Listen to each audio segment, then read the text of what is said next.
ప్రియమైన సంఘ కాపరి గారికి క్రీస్తునామంలో అందరము నేను మీ సహోదరుడు మనష బ్రదర్. నా యొక్క భార్యకు గత కొద్ది రోజులుగా అనారోగ్యంతో బాగోట్లేదు, ఆరోగ్యం బాగోట్లేదు. రక్తహీనత, గొంతు నొప్పి వలన జ్వరం తరచుగా వస్తుంది. మందులు వాడుతున్నప్పటికీ లేవలేని స్థితిలో ఉన్నది. స్వస్థత పొంది మరలా దేవుని సన్నిధిలో కూర్చొని ఆరాధన చేసే విధముగా సంఘమంతా కలిసి ప్రార్థన చేయాలని ప్రభు పేరట ప్రతిమాలు కొనుచున్నాను. ఇటు మీ సహోదరుడు మనషే చిన్నమేరంగ. మనమందరం కలిసి అది కూడా ప్రార్థనలో జ్ఞాపకం చేసుకుందాం. ఓ సర్వోన్నతుడా, నువ్వు మా మధ్యలో ఉన్నావని ఇప్పుడే పాడాము. నువ్వు చరిత్రకి మాత్రమే దేవుడివి కాదు, నువ్వు నిన్న నేడు ఒక నెరెతుకున్న దేవుడివి. మాకు సహాయం మీ యొద్ద నుండే రావాలి, మీ యొద్ద నుండే వస్తుందయ్యా. మేము కొండల వైపు చేతులు ఎత్తట్లేదు, ఏ మనుషులకి నమ్మకం మేము చేతులు ఎత్తట్లేదు. మా జీవము కలిగిన ప్రభు అయిన యేసుక్రీస్తు వైపు మేము చేతులుంచి మేము ప్రార్థన చేస్తున్నాం. ఏ దిక్కు లేని వారికి దిక్కువు కదా, పేదవారికి ఆదరణ దేవుడు నువ్వే కదా అయ్యా. మీ వైపు చేతులెత్తి ప్రార్థన చేస్తున్నాం. మా చెల్లిని బాగు చేయండి, మా సహాయం చేయండి ప్రభు. అయ్యా, కుటుంబానికి ఇంకెవరూ లేరయ్యా, నువ్వే సహాయం చేయకపోతే ఎవరు బాగు చేయలేరు ప్రభు. అయ్యా, అది ఏ సమస్య అయినప్పటికీ కూడా, రక్తహీనత అయినప్పుడు కూడా రక్తము కలుగు చేయవాడివి, ప్లేట్లు డౌన్ అయినప్పుడు కూడా ప్లేట్లు ఉత్పత్తి చేయవాడివి. అది ఏ రోగమైనా నీ సన్నిధుడు పారిపోవలసిందే. మీకు అధికారం ఉంది నాయన, మీ మాటకి ఆ శక్తి ఉంది ప్రభు. నీ వాక్యము పలుకున్నట్టుగా ఆ బిడ్డకి సంపూర్ణ స్వస్థత కలుగును గాక. ప్రతి రోగం ఆమెను విడిచిపెట్టి ప్రభా బాగుపడును గాక. ఇదిగో మీ సన్నిధిలోకి వచ్చిన లెటర్ చదివినప్పుడు అయ్యా, నువ్వు ఆ రోజు యెషయా కాలంలో ప్రభా ఉజ్జియా కాలంలో నువ్వు విన్నావు. నీ సన్నిధికి ఒక రాజు ప్రగల్భాలు పలికిన ఉత్తరం రాయగానే నువ్వు సమాధానం ఇచ్చావయ్యా. భయపడొద్దు అని చెప్పావు ప్రభు. నేను చూసుకుంటానని చెప్పావయ్యా. ఆయన కుమారుని చేత ఆయనకి చంపిస్తానన్నావు నాయన. నువ్వు ఆ దేవుడివే ఉన్నావు. ఇక్కడ నువ్వు మారలేదు ప్రభు. నీ వైపు చేతుల నుంచి ప్రార్థన చేసినప్పుడు, నీ వైపు ఎదురు చూసినప్పుడు ఆ దేవాలయం దగ్గర నుండి ఎలాగైతే సహాయం వచ్చింది. మా జీవము కలిగిన దేవాలయం నువ్వే కదా, దేవుడు నివాసం చేసిన దేవాలయం నువ్వే కదా. మరి నీ వైపు చేసినప్పుడు ఖచ్చితంగా అది జరుగుతుందని మేము నమ్ముతున్నాం ప్రభా. మీరే సహాయం చేయండి. ఈ దిన పాఠముతో మా అందరితో మాట్లాడండి. మా మధ్యలో వచ్చి మీరే వచ్చి మీ గొర్రెలను మేపమని, సంపూర్ణమైన మీ వాక్యాన్ని విరిచి, ఆ జీవపు రొట్టెని విరిచి మీ గొర్రెలను మా అందరికీ వడ్డించి మేపమని చిన్న ప్రార్థన యేసుక్రీస్తు నామములో అడిగి వేడుకొనిచున్నాము తండ్రి, ఆమేన్. మరి నిలబడుచుండగానే మన బైబిల్ తెరిచి వాక్యములు చదువుకుందాం.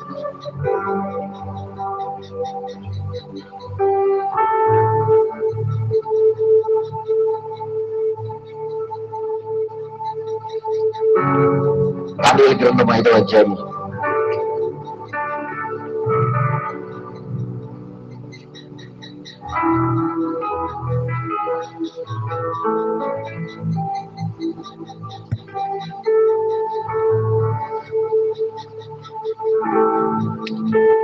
19వ వచనం నుండి 24వ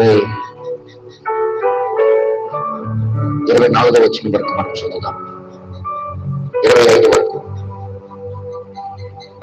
రాజా చిత్తగించుము, మహోన్నతులకు దేవుడు మహాదశను, రాజ్యమును, ప్రభావమును, ఘనతను నీ తండ్రియగు నెబుకద్నెజరుకు ఇచ్చెను. దేవుడు అతనికి ఇట్టి మహాదశ ఇచ్చినందున తానెవరిని చంపకోరెనో వారిని చంపెను, ఎవరిని రక్షింపకోరెనో వారిని రక్షించెను, ఎవరిని హెచ్చింపకోరెనో వారిని హెచ్చించెను, ఎవరిని పడవేయకోరెనో వారిని పడవేశను.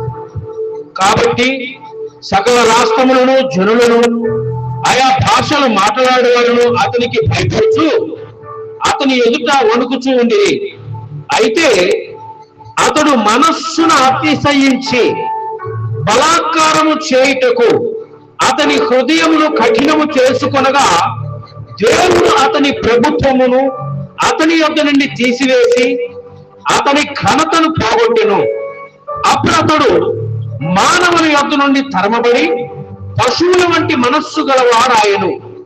మహోన్నతులకు దేవుడు మానవుల రాజ్యములలో ఏలుచు ఎవరిని స్థాపింపగోరునో వారిని స్థాపించునని అతడు తెలుసుకునే వరకు అతడు అడవి గాడిదల మధ్య నివసించుచు పశువు వలె గడ్డి మేయిచు ఆకాశపు మంచు చేత తడిచిన శరీరము గలవాడాయను. బెల్షస్సరు, అతని కుమారుడు నీవు ఈ సంగతి అంతయు ఎరుగు నీవు నీ మనస్సును అనుసుకొనక పరలోకమందున్న ప్రభువు మీద నిన్ను నీవే హెచ్చించుకొంటివి. ఎట్లనగా నీవును నీ అధిపతులను నీ రాణులను నీ ఉపపత్నులను దేవుని ఆలయ సంబంధమగు ఉపకరణములలో ద్రాక్షారసము పోసి త్రాగవలెనని వాటిని తెచ్చి ఉంచుకొని వాటిలో త్రాగుచు చూడనైనను విననైనను గ్రహింపనైనను చేతకాని వెండి బంగారు ఇత్తడి ఇనుము కర్ర రాయి అను వాటితో చేయబడిన దేవతలను స్తుతించితిరి. గాని నీ ప్రాణమును నీ సకల మార్గములను ఏ దేవుని వశము ఉన్నవో ఆయనను నీవు కనపరచలేదు.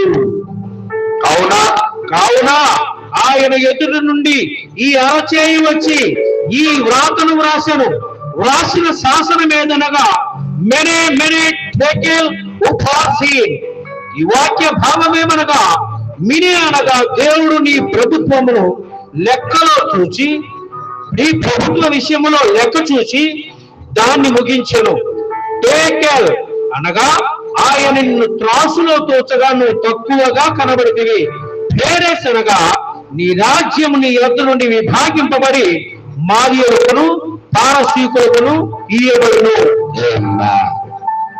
ప్రార్థన చేసుకుందాం. పరిశుద్ధి కలిగిన తండ్రి, ఈ చదువుబడిన వాక్యములో నుండి మేము కూడా ఒక పాఠం నేర్చుకొని మా జీవితాలు మేము దిద్దుకోవడానికి మాకు మీరు సహాయం చేయండి. ఇది చరిత్రలో జరిగింది రాయించావు అంటే మేము ఏదో చూడాలని, మేము ఏదో గ్రహించాలని, మేము దాని వెనకాల ఉన్న జీవాన్ని పట్టుకొని నడవాలని ప్రభా మాకు నువ్వు ఇచ్చి ఉన్నావు. ప్రభా, ఇదిగో నీ సన్నిధిలో మాకు మేముగా సమర్పించుకుంటున్నాం. మా గొప్ప దేవుడివి, మహోన్నతుడివి, నీ సన్నిధిలో సమీపించరాని తేజస్సు అయినప్పుడు కూడా నీ కృప చేత మాకు నువ్వు రానిచ్చావు. అందుకే ప్రభా మీ సన్నిధిలో సమర్పించుకుంటున్నాం. ఈ దినము అందరితో మీరు మాట్లాడి ఒక దిద్ది నడిపించమని, సరిచేయమని మీ చేతుల్లో సమర్పించుకుంటూ ప్రభా మా పాపాపరాధములు క్షమించి ఇంకా నీకు విరుద్ధమైనది ఏదైనా మా జీవితాలు ఉంటే దాన్ని వదులుకోవడానికి మేము ఇష్టపడుతున్నాం. ప్రభా మీరే మాకు సహాయం చేయమని, నీ ప్రతినిధులుగా బ్రతకాలని ఆశ, నీ వాక్యం నెరవేర్చాలని ఒక కోరిక, ఆశ ప్రభా మా ఆత్మలకు ఆ ఆకలి తీర్చమని మేము కోరుకుంటూ చిన్న ప్రార్థన యేసుక్రీస్తు నామములో అడిగి వేడుకుంటున్నాము తండ్రి. ఆమేన్. దయచేసి అందరూ కూర్చోండి. ఈ ఫ్యాన్ ఆపండి, సౌండ్ వస్తుంది. హల్లెలూయా. దేవుడి నామానికి మహిమ కలుగును గాక. అందరూ సంతోషమేనా? చాలా మందికి నేను దేవుని సన్నిధికి వచ్చి కూడా విగ్రహాలు అయిపోవడం నేను చూశాను. విగ్రహాల్లాగా నిలబడిపోయి కదలరు, మెదలరు, నోరిప్పరు, చప్పట్లు కొట్టరు, ఏమి చేయరు. అసలు ఎందుకు వచ్చారో అదే హల్లెలూయా. జాగ్రత్తగా వినండి.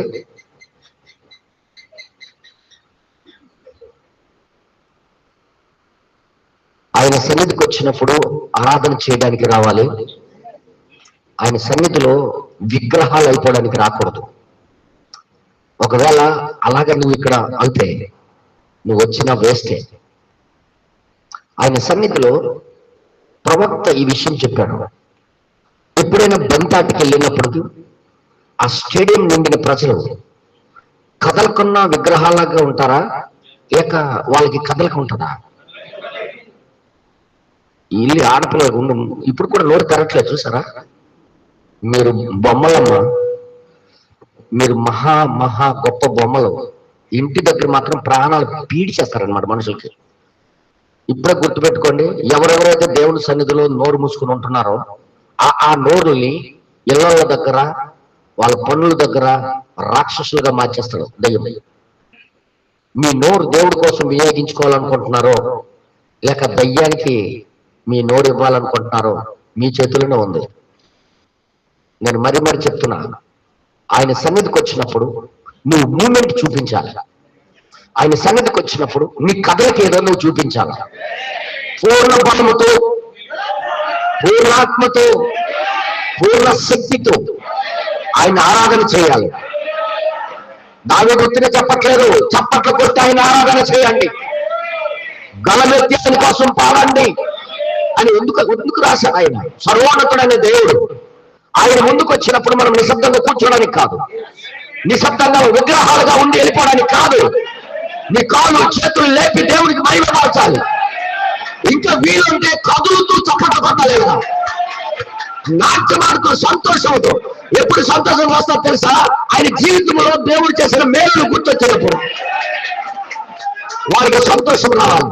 కానీ విగ్రహాలుగా వచ్చే నోరు మెదపకుండా చప్పట్లు కూడా పక్కన వినబడకుండా ప్రవర్తిస్తున్నామంటే నువ్వు విగ్రహమే కానీ మనిషి కాదు. నువ్వు చచ్చిపడి ఉన్నావు, నువ్వు శవం. బ్రతుకున్నామని మాటగా మాత్రమే బ్రతుకున్నావు, నువ్వు మృతురాలువే. చచ్చిపోయి సవాలు దేవుడికి ఆరాధన చేయు. ఆయన మృతులకు దేవుడు కాదు, సజీవులకే దేవుడు. ఆయన సజీవులకే దేవుడు. జీవించుంటే నీ చేయి కాలు కదులుతుంటాయి. దేవుడి కోసం ప్రధానంగా ఏం చెప్పారు తెలుసా? నువ్వు చిన్న వేలు వేసినా దేవుడు లెక్కేస్తుంటాడు, నువ్వేదో చప్పట్లు కొట్టినా దేవుడు లెక్కేస్తుంటాడు. ఇలాగ నిశ్శబ్దంగా ఉంచడమే నికోలతు యొక్క ఆత్మ. నికోలతు ఏం తీసుకొని వచ్చారు సంఘానికి? ఏంటి గోడ చేస్తున్నారు? విశ్వాసులు గోడ భరించలేకపోతున్నాం, దేవుడు వాటిని వినకుండా చేస్తున్నారు. హల్లెలూయా స్తోత్రాలు చెప్తారు రండి అని, ఇది నిశ్శబ్దం చేయండి, ఆలోచన చేయనివ్వకండి అని చెప్పారు పెద్దోళ్ళు. Silence, silence. అదే దయ్యం యేసయ్య యెరూషలేముకు గాడిద ఎక్కి వస్తుంటే చిన్నపిల్లలందరూ ఖర్జూర బట్టలు, ఈత కొమ్మలు, అనేక రకాల కొమ్మలు వేసి పరుస్తూ హోసన్నా హోసన్నా జయమో జయమో అని కేకలేస్తుంటే గోల్ చేస్తున్నారు. ఆ పండగ ఏంటా గోళ అని అడిగారు. అదే దయ్యం ఈ రోజు మీ నోట్లను పట్టుకున్నాయి, మీ నోరులకు పట్టుకున్నాయి. కానీ దేవుడు ఏమన్నాడు తెలుసా? వారు ఊరుకుంటే రాళ్ళు కేకలేస్తాయి. నేనెవరు ఆ రాళ్ళకి తెలుసు, నేనెవరు ఆ పర్వతానికి తెలుసు, నేనెవరు ఆ తుఫానికి తెలుసు, నేనెవరు ఆ సముద్రానికి తెలుసు, నేనెవరో రోగానికి తెలుసు, నేనెవరో దయ్యానికి తెలుసు. ఆయన సన్నిధిలో ఉంటే చాలు, ఆనందమే ఆనందం. ఇళ్లలో మాట్లాడిన వాళ్ళందరూ రికార్డింగ్ చేయండి. దయచేసి మీరు చెప్తున్నా, మీ ఆడలు ఇక్కడ నిశ్శబ్దంగా ఉంటున్నారని వదలకండి. ఇంట్లో వాళ్ళు ఆడిన మాటలు రికార్డింగ్ చేయండి. వాళ్ళకి క్లాస్ పీకపోతాలు కడగండి. నేను మరీ చెప్తున్నా, మీ ఇళ్లలో వాళ్ళకి రికార్డింగ్ చేయండి. వాళ్ళు మాట్లాడిన మాటలు, వాళ్ళు గట్టిగా మాట్లాడినప్పుడు రికార్డింగ్ చేయండి. సిగ్గుపడద్దు, దాయొద్దు. దాసావా నీ కొంప నువ్వే కాల్చుకుంటావు. మీ కొంపను బాగు చేయాలని నేను ప్రయత్నం చేస్తున్నాను. ఒకవేళ నాతో మాట్లాడటం మానేస్తుందని అంటే నీ అంత చేతగా మగవాడు ఇంకొకరు లేడు. మీసం తీసుకొని చీర కట్టుకొని కూర్చో.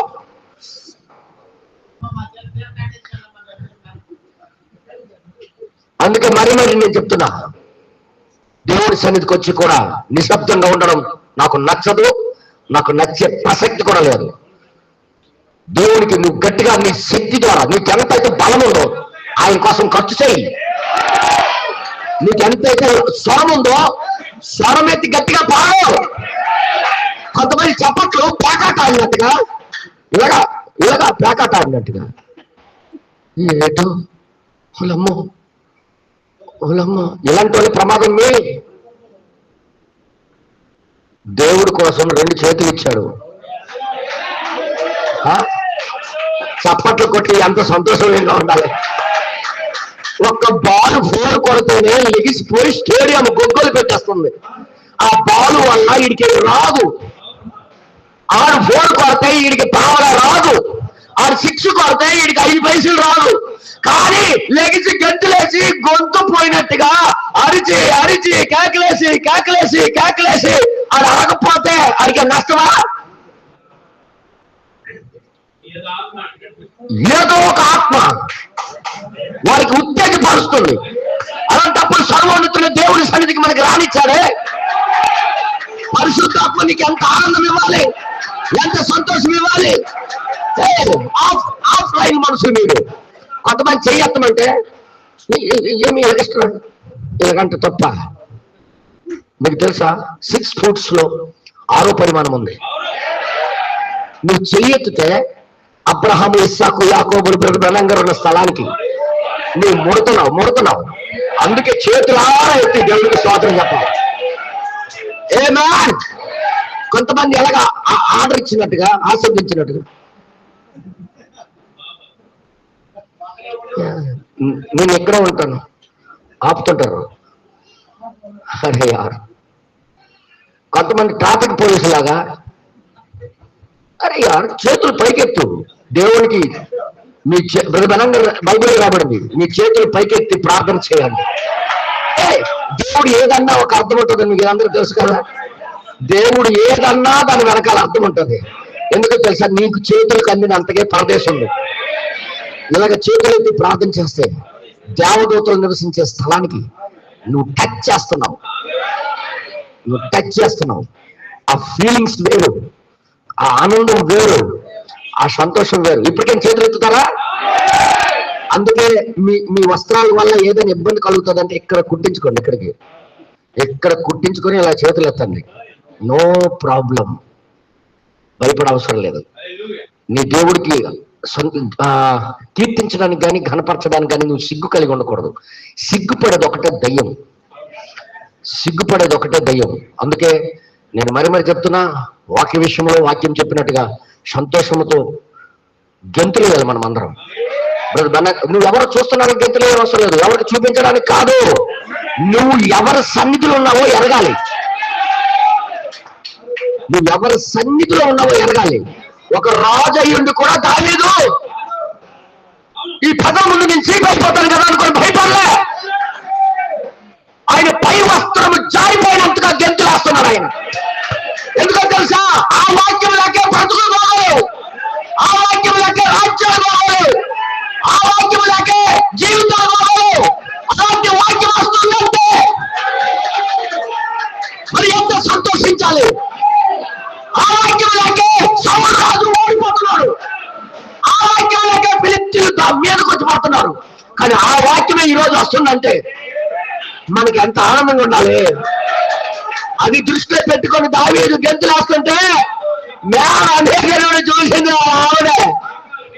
ఏంటి నీ పవర్ ఏంటి, నీ అదేంటి, నీ కథ ఏంటి, నువ్వు ఎలాంటి వాడివి, దేశానికి ప్రధానమంత్రివి, అలాంటిది అందరితో నువ్వు డాన్స్ వేస్తావా సీపుగా, నీకు సిగ్గులేదా, ఇదేంటిది అనుకుని అన్నది.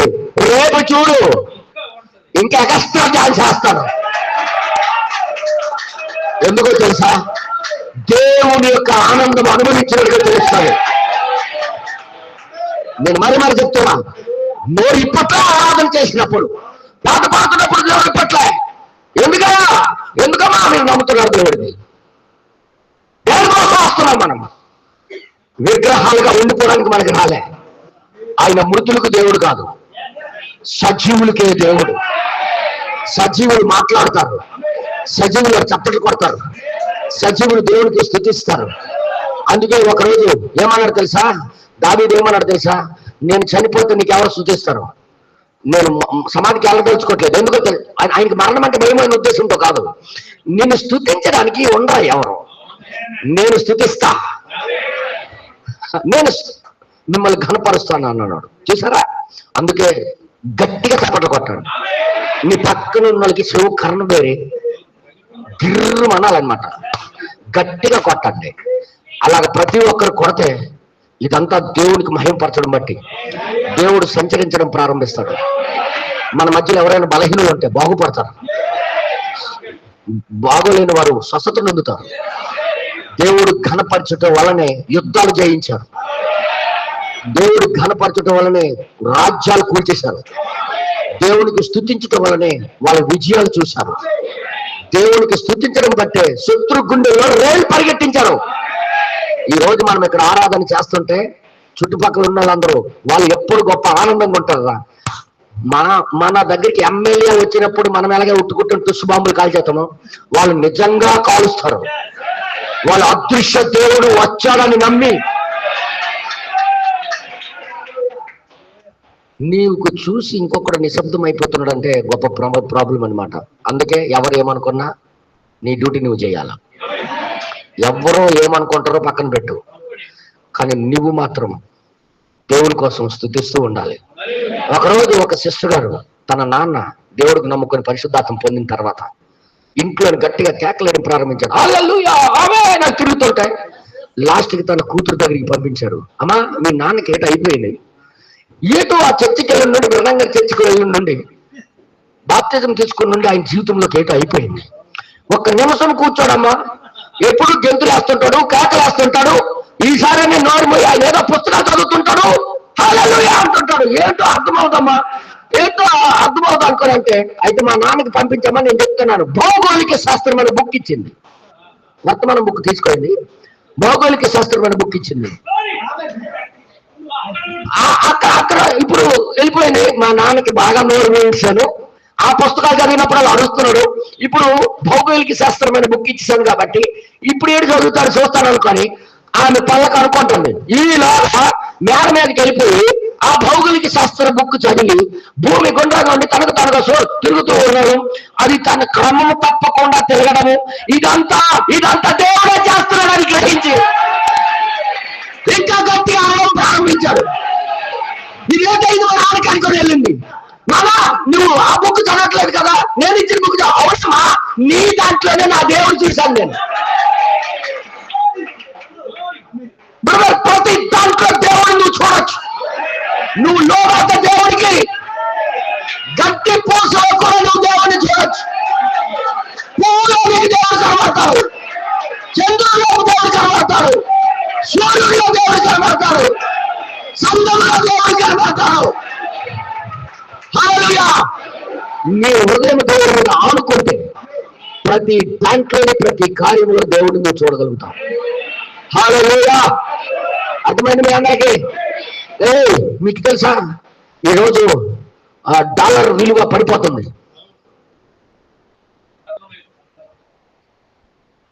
వాక్యం ఏమైనా కనబడుతుందా? దేవుని యొక్క ప్రవచనం నెరవేర్పది. హల్లెలూయా. ఇప్పుడు ఏం చెప్పాలా? పతనం అయిపోతుంది లోకం అంటే. హల్లెలూయా చెప్తే లోకానికి ఎర్రితనం, కానీ అది మన ప్రభువు మాట నెరవేర్పు. బైబిల్ ప్రకారంగా డాలర్ విలువ ఇవన్నీ పడిపోవడానికి మూడు పెద్ద దేశాల యొక్క కారణం. మూడు పెద్ద దేశాల యొక్క కారణం చైనా, రష్యా, ఇండియా. అమెరికాకి పడగొట్టాలని ప్లాన్.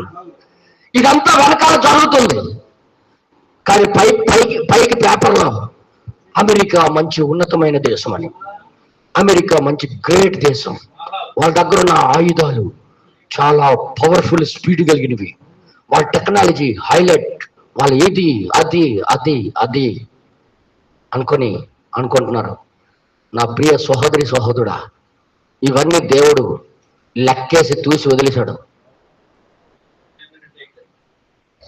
ప్రతి దేశానికి కాటా వేసేశాడు. అవి ఆయన వాక్య ప్రకారంగా లేవు. వాటికి గర్వం వచ్చేసింది, గర్వంతో నిండున్నాయి. నేను అనుకున్నా దేశంలో గర్వంతో నిండితే నేనేమి నేర్చుకోవాలనుకున్నా. బ్రదర్, దేశము అంతే, రాష్ట్రాలు అంతే, జిల్లాలు అంతే, మండలాలు అంతే, గ్రామాలు అంతే, గృహాలు అంతే, గృహంలో వ్యక్తి కూడా అంతే. ఈరోజు నాకేం అవట్లేదే, నాకు నచ్చినట్టుగా తిరిగినా పర్వాలేదు అనుకుంటున్నారు చాలా మంది. అసలు దేవుడికి ఆరాధన చేస్తే ఏమొస్తుంది అనే ఫీలింగ్స్. బ్రదర్, ఈరోజు గుర్తుపెట్టుకోండి, ఏదుందని నువ్వు గర్విస్తున్నావో, ఏదుందని నువ్వు గర్విస్తున్నావో అది రెప్పపాట్లో దేవుడు తీయగలడు. ఏది ఉందని నువ్వు గర్విస్తున్నావు, ఏం ప్రార్థన చేయకపోతే ఏంటి అవసరమా, ప్రార్థన చేయకపోయినా ఏమైనా అవుతా, ఆరాధన చేయకపోతే ఏమైనా అవుతా, ఉద్యోగం ఏమైనా అవుతా, బైబిల్ చదవకపోతే ఏమైనా అవుతా అనే గర్వంతో ఉంటావు. నేను నా యొక్క స్వయం బలంతో నేను ఏదైనా చేయగలని ఉంటున్నావు కదా. రాసుకో, ఈ రోజు నుండి కౌంట్ డౌన్, ఈ రోజు నుండి రాసుకో, ఈ రోజు నుండి రాసుకో నీ అకౌంట్ బ్యాలెన్స్. నేను డబ్బు తెచ్చుకోగలను, జీతం తెచ్చుకోగలను, నేను బ్రతకగలను, నేను దేవుడు నమ్మకపోయినా పర్వాలేదు, దేవుడి మీద ఆధారపడిపోయిన పర్వాలేదు అని నువ్వు చూపిస్తున్నావు నీ యాటిట్యూడ్ బట్టి, నీ స్వభావాలు బట్టి. గుర్తుపడగా, దేవుడు విడిచిపెట్టేవాడు కానే కాదు. ఆయన నిన్ను చూశాడు, ఆయన నిన్ను చూశాడు. ఏ దేశం అయితే అలా అనుకోయిందో దాని చరిత్ర ఎందుకు రాశారో తెలుసా? ఏ వ్యక్తి అనుకున్నా వాడి పరిస్థితి ఇదే, ఏ దేశం అనుకున్నా దాని పరిస్థితి ఇదే, ఏ మనిషి అనుకున్నా ఆడి పరిస్థితి ఇదే.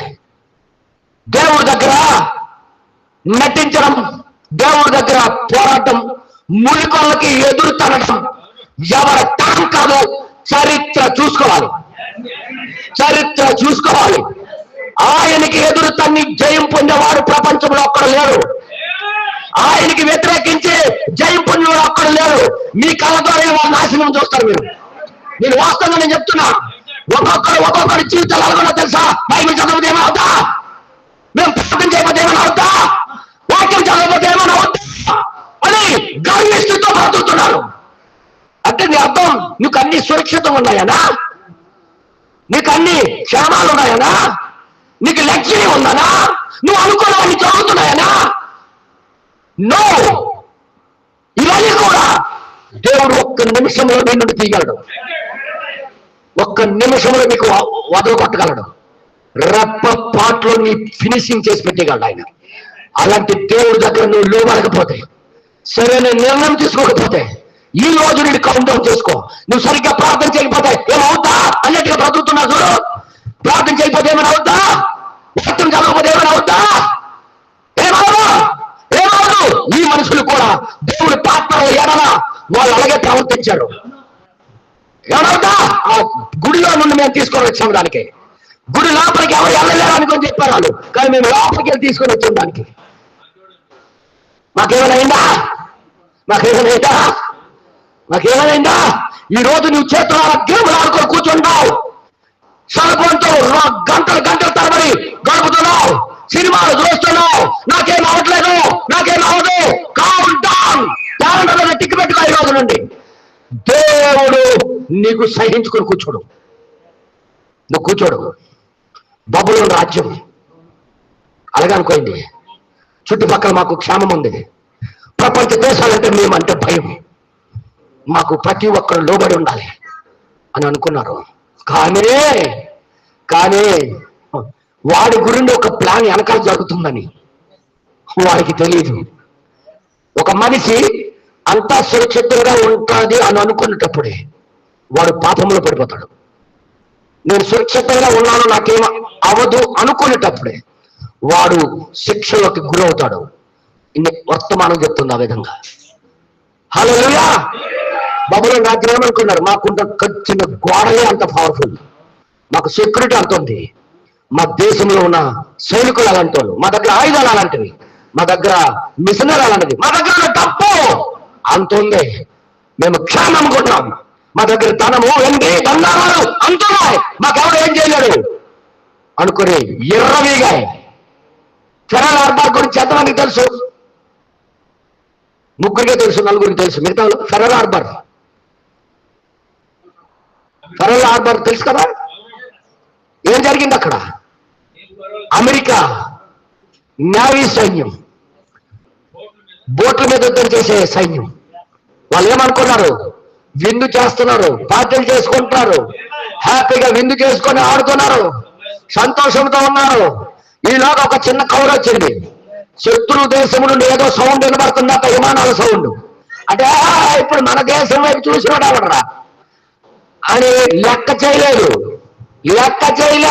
ఏం జరిగిందో యూట్యూబ్ లో కొట్టి చూడండి, వెళ్ళి యూట్యూబ్ లో కొట్టి చూడండి. ఒక రాత్రిలోనే ఆ మొత్తం హార్బర్ మొత్తానికి నాశనం చేసి పడేశారు వచ్చి జపాన్ వాళ్ళు. ఎందువల్ల? జాగ్రత్త లేనందుకు, సరైన నిర్ణయం తీసుకోపోయినందుకు. ఒక నిర్ణయం తీసుకోవడానికి గడియ దేవుడు నీకు ఇచ్చినప్పుడు దాని వెనకాల నువ్వు గట్టి నిర్ణయం తీసుకొని విశ్వాసము ద్వారా దేవుడి వైపు చూడకపోతే, విశ్వాసం అనేది నువ్వు మాట్లాడింది, నువ్వు నమ్మింది, నేను నమ్ముతున్నాను కదా అని చెప్పేది కాదు. విశ్వాసం అనేది నువ్వు క్రియల ద్వారా నీ విశ్వాసాన్ని చూపించాలి.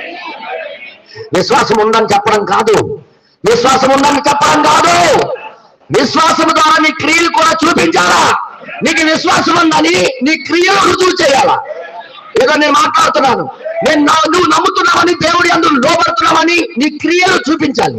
ఈ క్రియలు లేకుండా నేను దేవుడిని నమ్ముతున్నానంటే చాలా అది దొంగ విశ్వాసం. దాని విశ్వాసం అందరూ అది మృతముతో సమానం. నీ క్రియలు కూడా అలాగే చూపించాలి. నేను దేన్నైతే నమ్ముతున్నానో దానికోసం బ్రతుకుతున్నాను, అందుకే ఈ స్థితిలో నేను నడుస్తున్నానని చూపించాలా. ఇదిగో వాక్యం చెప్పినట్టు నేను చేస్తున్నాను చెప్పాలి, చూపించాలి. అది చూపించకపోయిన విశ్వాసం అది మృతము.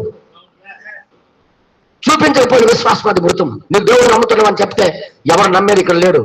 బైబిల్ చెప్తుంది నువ్వు విశ్వసిస్తే క్రియల ద్వారా నువ్వు చూపించాలి. కానీ ఆ దేశం గర్వంతో నిండిపోయింది. ప్రధానంగా ఏమన్నారు తెలుసా? ఆ దేశం యొక్క స్వభావాన్ని ఆయన దేశానికి చూపించాడు. ఆ దేశం యొక్క గుణ లక్షణాన్ని అమెరికాని ఉద్దేశించి చెప్పాడు. అమెరికా ఒక్కదాన్నే కాదు, ప్రతి వ్యక్తిని ఉద్దేశించి చెప్పాడు ఆయన. నాకేం అవ్వట్లేదు, నేను బాగానే ఉన్నాను, నాకు బ్యాంక్ బ్యాలెన్స్ వస్తుంది, నేను పని చేసుకోగలుగుతాను, నేను చక్కగా బతకగలను, నాకు పోడు ఉంది, నాకు పంట ఉంది, నాకు భూమి ఉంది, నాకు డబ్బు ఉంది, నాకు అకౌంట్ లో బ్యాలెన్స్ ఉంది, నాకేం పర్వాలేదు అనుకుంటే ఖబర్దార్. ఒక రాత్రికి రాత్రే రాజ్యం మారిపోయింది. ఒక్క రాత్రి నీ ఎన్నెముక ఈరిసేసి కూర్చోబెట్టగలరు ఆయన. నీ తొట్టికి నువ్వే రాసుకున్నట్టు చేయగలరు ఆయన. నువ్వు కూర్చొని దగ్గరే నువ్వు అన్ని చేసుకున్నట్టుగా చేయగలడు ఆయన. ఆయనతో పెట్టుకోకూడదు. ఆయన కోసం ఏదో నిర్ణయం తీసుకోవాలి మనం. ఆయన కోసం మనం విశ్వసించి ఆయన పట్ల నమ్మకం ఆయన దగ్గర నిలబడి, ఆ రోజు దేవుని యొక్క ప్రజలు ఎలాగైతే నిర్ణయాలు తీసుకున్నారో ఆ విధంగా నిర్ణయం తీసుకొని మనం క్రియలు చూపించాలి. కానీ మాటలు కాదు, కేవలం మాటలు కాదు. దయచేసి మీరు అందరూ వినండి. ఆ తర్వాత ఆ రాజు బబులోను రాజు చరిత్ర ఎందుకు చెప్తాడు తెలుసా? రాజుకి ఆడు కూడా అలాగే గర్వించాడు. నేనంత గొప్పని కాదు అనుకున్నాడు. తీరమూసి గడ్డి తినిపించేశాడు దేవుడిని. అయినా నువ్వు దాన్ని అర్థం చేసుకోలేక ఆడి మనవడైన లేవు, నీకు బుద్ధే లేదు, నువ్వు కూడా అలాగే చేసావు. కానీ అందుకే దేవుడు ఈ గోడ మీద చేవిరాత వచ్చింది. గోడ మీద చేవిరాత మెనేమినెట్టెక్కలు పార్సి అని ఎందుకు వచ్చిందో తెలుసా? దేవుడు త్రాసులో తేలా నువ్వు తక్కువైతివి, నీ రాజ్యం తీసుకొని మాజీ పారిశ్రామిక వాళ్ళకి ఇచ్చేస్తున్నాడు దేవుడు అన్నాడు. కదిలిపోయింది, ఎముకలన్నీ కదిలిపోయాయి. పీకము వచ్చిన తర్వాత కదిలిపోతే ఏం ప్రయోజనం? ఆయన ఎప్పుడు చేయాలి తెలుసా? ఆ పాత్రల ఊసు వెళ్ళకూడదు. ఈ రోజు కూడా చాలా మంది దేవుడి యొక్క పాత్రల ముందే హేళనగా ప్రవర్తిస్తున్నారు. బ్రదర్, దేవుడు హేళన చేయబడడు, ఎక్కిరించబడ్డు. ఈ రోజు నువ్వు ఎంతకైతే రెస్పెక్ట్ లేకుండా ప్రవర్తిస్తావో పాత్రల ముందు, ఒకరోజు నువ్వు దాన్ని చూస్తావు. పాత్రల ముందు గౌరవం లేదు, మర్యాద లేదు, పెద్ద విషయం కాదు అన్నట్టుగా ప్రవర్తిస్తున్నాడు పాత్రల ముందు.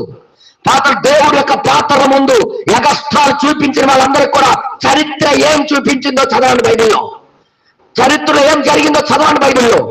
దేవుడి యొక్క పాత్రలకి అవమానం వచ్చినట్టుగా దేవుడి పాత్రల ముందు గౌరవం లేకుండా ప్రవర్తిస్తే వాళ్ళ జీవితాలు ఏమయ్యాయో చూడండి. అందుకే రాబడింది, దేవుడి మనుషుల ముందు మర్యాదగా ఉండాలా, దేవుడి పాత్రల ముందు గౌరవంతో ఉండాలా. నువ్వు నచ్చినట్టుగా ప్రవర్తిస్తానే దేవుడు కావాలంటే ఇది జరగకపోతే నా పేరు ఓడేది కాదు. ఇది జరగబోతుంది త్వరలో, నాకు తెలుసు. నేను చూడబోతున్నాను త్వరలో. నేను దయచేసి మీరు వినండి. ఇక్కడ ఏం జరుగుతుందంటే 19వ పేరా నుండి మనం చదివితే గోడ మీద చేయగలుగుతాను వర్తమానంలో ప్రధానంగా ఏం చెప్పారో మీకు అర్థమవుతుంది. నాతో కూడా మార్క్ బెదర్ యాప్లో ఎంటైమ్ మెసేజ్ అనే యాప్లో మీరు గోడ మీద చేయగలుగుతాను వర్తమానం తీసి చదివితే మీకు అర్థమవుతుంది. 19వ పేరా నుండి మనం చదువుతున్నాం. అది కూడా చెప్పాలా? 58 ఒకటో నెల 8వ తారీఖు అనుకుంటా. ఒకసారి చూడండి, ఓకేనా? రైట్. దేవుడు నామానికి మహిమ కలుగును గాక. 19వ పేరా నుండి దయచేసి మీరు చదవండి. ఈ ప్రతిష్ట గల అమెరికాలో ఆధునిక నాగరికతతో మనము జీవించుతున్న రీతిగానే ప్రపంచ రాజ్యాలకు నాయకత్వం వహించుతున్న అలాగే జీవించింది. ఇదే మాదిరి ప్రాముఖ్యత గల అమెరికా కాలం తెలుసా? మా దగ్గర ఆధునిక ఆయుధాలు ఉన్నాయి, అందరికన్నా స్పీడ్ జెట్స్ ఉన్నాయి, అందరికన్నా స్పీడ్ గా వెళ్ళే యుద్ధ విభాగాలు ఉన్నాయి. మాకెవరు ఏం చేయలేడని గర్వమే కదా బ్రదర్. ఒక మనిషి ఎప్పుడైతే అలాగ అనుకుంటాడో ఆడికి కౌంట్ డౌన్ మొదలైందని అర్థం. ఏమి చూసి గర్విస్తాడో దాన్ని బట్టి వాడు నాశనం అవుతాడు. ఏమి చూసి అహంకారిగా బ్రతుకుతాడో దాన్ని బట్టి వాడు పతనం. నాకేటి అవ్వదు అనుకుంటాడు చూడు, అప్పుడే వాడి పతనం స్టార్ట్. నాకేటి అవ్వదు అనుకుంటాడు. అమెరికా గురించి మాట్లాడుతున్నాడు. ఇదే మాదిరి గొప్ప ప్రాముఖ్యత గల రాజ్యముగా వారును ఆడాడు తలంచిరి. వాళ్ళు కూడా మేమే ప్రాముఖ్యమైన రాజ్యమని తలంచారు. వాళ్ళు కూడా తలంచారు. నువ్వు ఒక ప్రాముఖ్యమైన వ్యక్తిగా నువ్వు తలంచొచ్చు. నాకేటి అవ్వదు, నేను బ్రతకగలను, నేను కష్టపడగలను, నేను జీతం చేయగలను, నేను డబ్బు సంపాదించగలను, నెలకి 10 లక్షలు సంపాదించగలను. గర్వంతో ఉండొచ్చు. 5 నిమిషాలు చాలు నీ ఆరోగ్యాన్ని తీసేయడానికి. 5 నిమిషాలు చాలు. ఆ దేశం కూడా అలాగే అనుకుంటుందట అమెరికా, ఆ బబులోను లాగా అంటున్నాడు. ప్రధానంగా ఏమంటారు? నేను నాలోనే కలవరం చెందాను. నాలో నేను కలవరం చెందాను. కలవరం చెందుతున్నప్పుడు ఈ విషయంలో ఎవరిలో ఉన్నా దేవుడు ఊరుకోడు. ఇలా అనుకుంటే ఎవరైనా పతనం అవుతారు. కలవరం చెందారు. తర్వాత ఇంక రాదండి. కానీ వారి దృక్పథమునే మనములో కలిగి ఉంటున్నామేమో. స్వభావంతో ఎక్కడ ఉంటున్నామని భయం వేసింది నాకు. నేను భయపడుతున్నాను. నేను భయపడుతున్నా. ఒక దైవజనుడు, ఒక ప్రవక్త భయపడుతున్నా దేవునికి. అత్యుత్తమ శాస్త్రజ్ఞులు, అవునండి, అతి శ్రేష్టమగు మరతుపాకులు అంటే అనుభవములు, అతి వేగపు విమానములు, ఒక స్పీడ్ గా విమానాలు కలిగి ఉండిన మనము అలాగే తలంచుతున్నామని అనుకొనుచున్నాను. మనం అలాగే తలంచుతున్నామని నేను అనుకుంటున్నాను అంటాడు. ప్రపంచంలోనే అగ్రదేశముగా ఉండి మొత్తం మీద దేవుడు లేకుండా క్షేమముగా ఉన్నామని తలంచుతున్నాము. నువ్వు క్షేమంగా ఉండాలని అనుకుంటున్నావేమో. హలో, ఎలుగా ఎప్పుడైతే నువ్వు ఇలా అనుకుంటున్నావో ఆ రోజు నుండే నీ లెక్క స్టార్ట్ అయిపోయింది.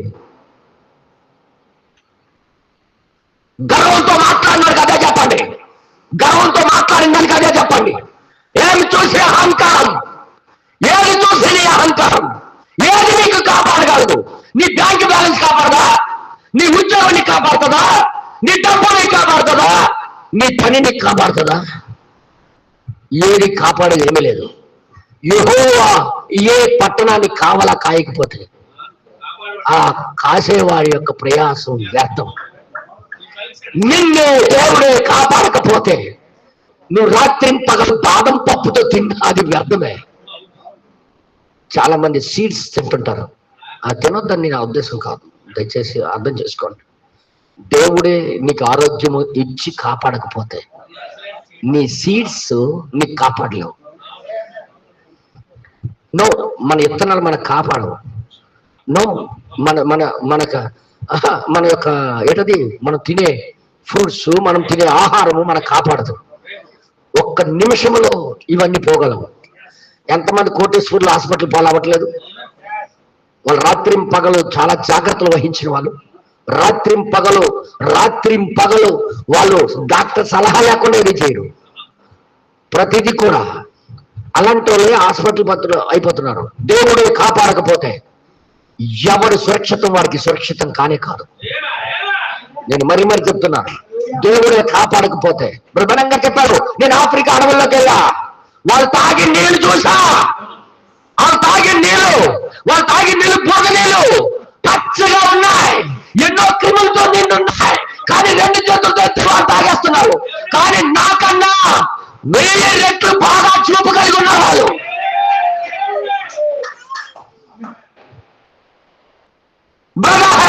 కాపాడేది దేవుడు.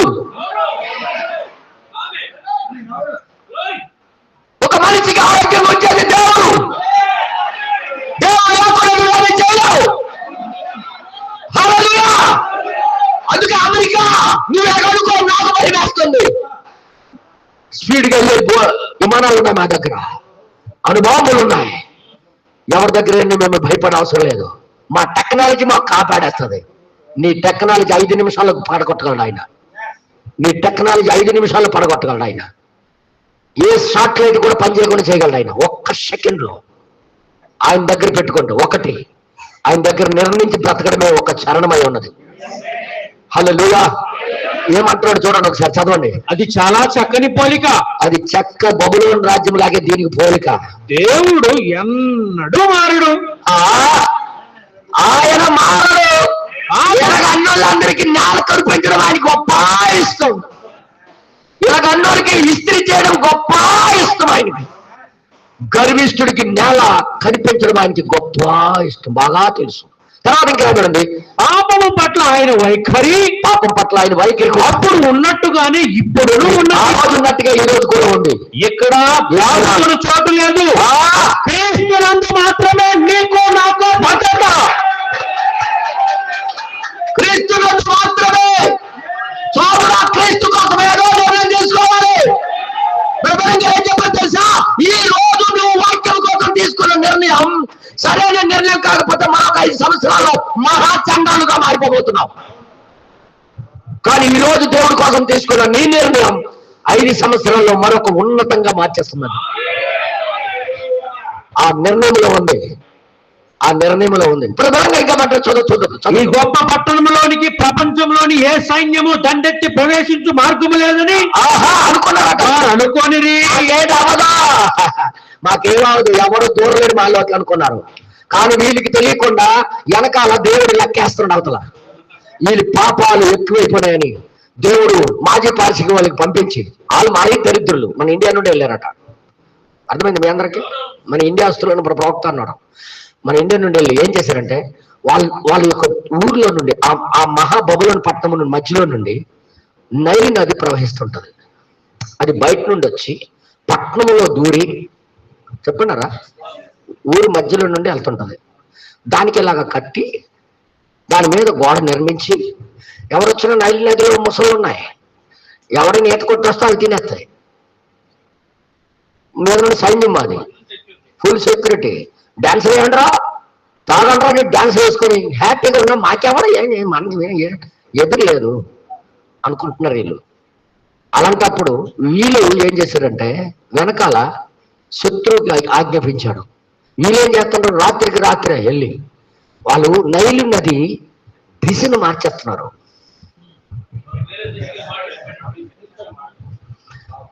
దాని తోవ ఇంకొక వైపు బట్టి తవ్వించేసి ఆ నీళ్ళు ఇంకొక వైపు మళ్ళించేస్తున్నారు.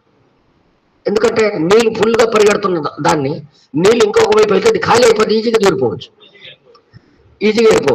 అర్థమైంది మీ అందరికి? ఇది అవతల లెక్కలు జరుగుతున్నాయి. యువతని ఈడ్లోని ఎలాంటి గర్వం ఉందంటే, ఏటవుతుంది నేను బైబిల్ చదవకుండా నాకేం అవ్వట్లేదు చూసావా, నేను వర్తమానం చదవకుండా నాకేం అవ్వట్లేదు చూసావా, మేము చర్చికి రాకపోతే నాకేం అవ్వట్లేదు చూసావా. అందరిస్తుంది ఆరోగ్యం ఆరోగ్యం ఆరోగ్యం ఆరోగ్యం ఆరోగ్యం ఆరోగ్యం ఆరోగ్యం ఆరోగ్యం ఆరోగ్యం. నేను చూస్తాను, ఈరోజు ఒకరోజు వస్తుంది ఇలాగ బతికిన వాళ్ళందరికీ ఒకరోజు నేను చూడబోతున్నా. ఆ రోజు నాకు రిక్వెస్ట్ చేయకండి, మీరు పాస్టర్ గారు ప్రార్థన చేయండి అని. దేవుడే శిక్షిస్తే నేనెవడిని మధ్యలో? నేనెవడిని? నేనెవడిని అసలు? దేవుడే కొట్టబోతుంటే దానియేలు ఎవడు అక్కడ? దేవుడు ఆ రాజ్యానికి తుడిచిపెడుతుంటే దానియేలు దైవజనుడు ఏం చేయగలడు? నేనేం చేయలేనని చేతులు ఎత్తేసాడు దైవజనుడు. ఏం జరిగిందో తెలుసా? వాళ్ళు అక్కడ చేస్తుంటే ఇది ఒక పెద్ద, ఎప్పుడైతే ఒక మనిషిలోకి, ఒక దేశంలోకి, ఒక రాష్ట్రంలోకి, ఒక ఇంట్లోకి ఇలాంటి స్వభావం వచ్చిందో, నీ వెనకాల సాతానుడు మీటింగ్ జరిపేశాడు, స్కెచ్ గీసేస్తున్నాడు. మీకు తెలుసా, అహాబు రాజు దేవుని యొక్క ప్రజలకి విగ్రహార్థులకు నడిపించిన తన భార్య మాట విని దేశం మొత్తం ప్రజలకి చల్లార్చిన ఇంకా రాజుగానే ఉన్నాడు. నాబోతుని చంపించిన, ఆయన పొలం బలవంతంగా లాక్కున్నా ఇంకా రాజుగానే ఉన్నాడు. నాకెవడు పట్టుకుంటాడు? ఏ పేపర్ లేదు నాకు వ్యతిరేకం రాసినాడు అనుకుంటున్నాడు. కానీ మీదలో ఉన్నాడు ఒకడు ఉన్నాడు, ఆయన చూశాడు. ఏలేని పంపించాడు, ఇలా వెళ్ళు, నువ్వే నాబోతుకి రక్తము కుక్కలు లాగినట్టుగా చేసావు, అదే కుక్కలు నీ రక్తము నాకుతాయి అని చెప్పిలా అన్నాడు. ఆయన తుళ్ళు పడ్డాడు. అయినప్పుడు కూడా రాజుగారి కొనసాగుతాడు. నాకేం అవట్లే, నాకేమో దేవుడు మర్చిపోడు కదా అనుకుంటున్నాడు. దేవుడు మరచువాడు కాదు. ఆయన దీవెన మర్చిపోడు, ఆయన శాపము మర్చిపోడు.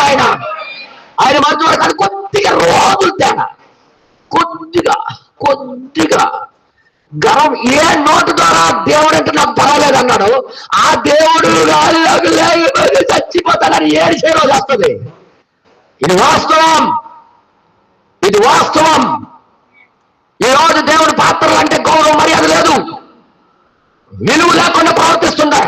నిన్ను వదిలేస్తే ఆ రోజు సొదొమ పట్టణానికి లేపి, లేకపోతే బబులోను పట్టణం లేపి దేవుడు సారీ చెప్పాలా ఆయన.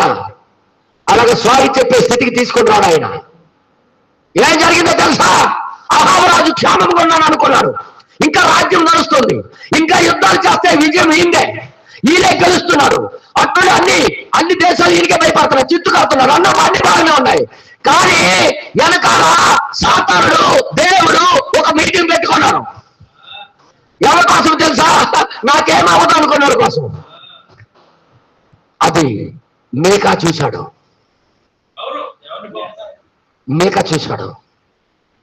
మీటింగ్ జరపడం ఎవరు చూశారు? మేకాయ చూశాడు. ఏమంటాడు? సార్, నిన్న రాత్రి మీ గురించి నేను చూసా. మీటింగ్ జరిగింది పరలోకంలో, దూతలందరూ కూడా దేవుడు సమకూర్చాడు. రామోద్గిరాత మీదకి వెళ్ళి అహాబు రాజు యుద్ధం చేసేటట్టుగా ఎవరు ప్రేరేపణిస్తారు? ఇచ్చి ఓడించి నాశనం చేయాలి. అక్కడ ఎవరు చేస్తారంటే ఒకడు ఒకలాగా.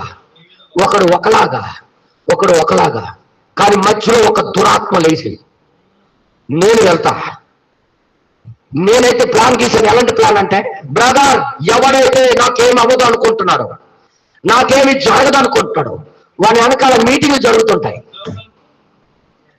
ఎవరు జరుపుతారు తెలుసా? దేవుడే. ఎవరిని పిలుస్తారు తెలుసా? దురాత్మకి. లోబడే మనిషి కోసం పరిశుద్ధాత్మకి వెళ్ళమంటాడు. ఎంతమంది చప్పట్లు కొడతారు? గర్విష్ఠుడికి పడగొట్టడానికి ఎవరు తెలుసా? భ్రష్టాత్మకి పిలుస్తాడు. భ్రష్టాత్మకి దినదినం వాడు చనిపోయినట్టుగా, ఇంకా దినదినం వాడు చనిపోయినట్టుగా, దినదినం ఇంకా రెచ్చిపోయినట్టుగా, దినదినం అహంకారిగా మారిపోయినట్టుగా, దినదినం వాడి నాశనం వాడు తెచ్చుకున్నట్టుగా దురాత్మ పిలిచి అప్పచెప్తాడు. ఏమంటాడు తెలుసా?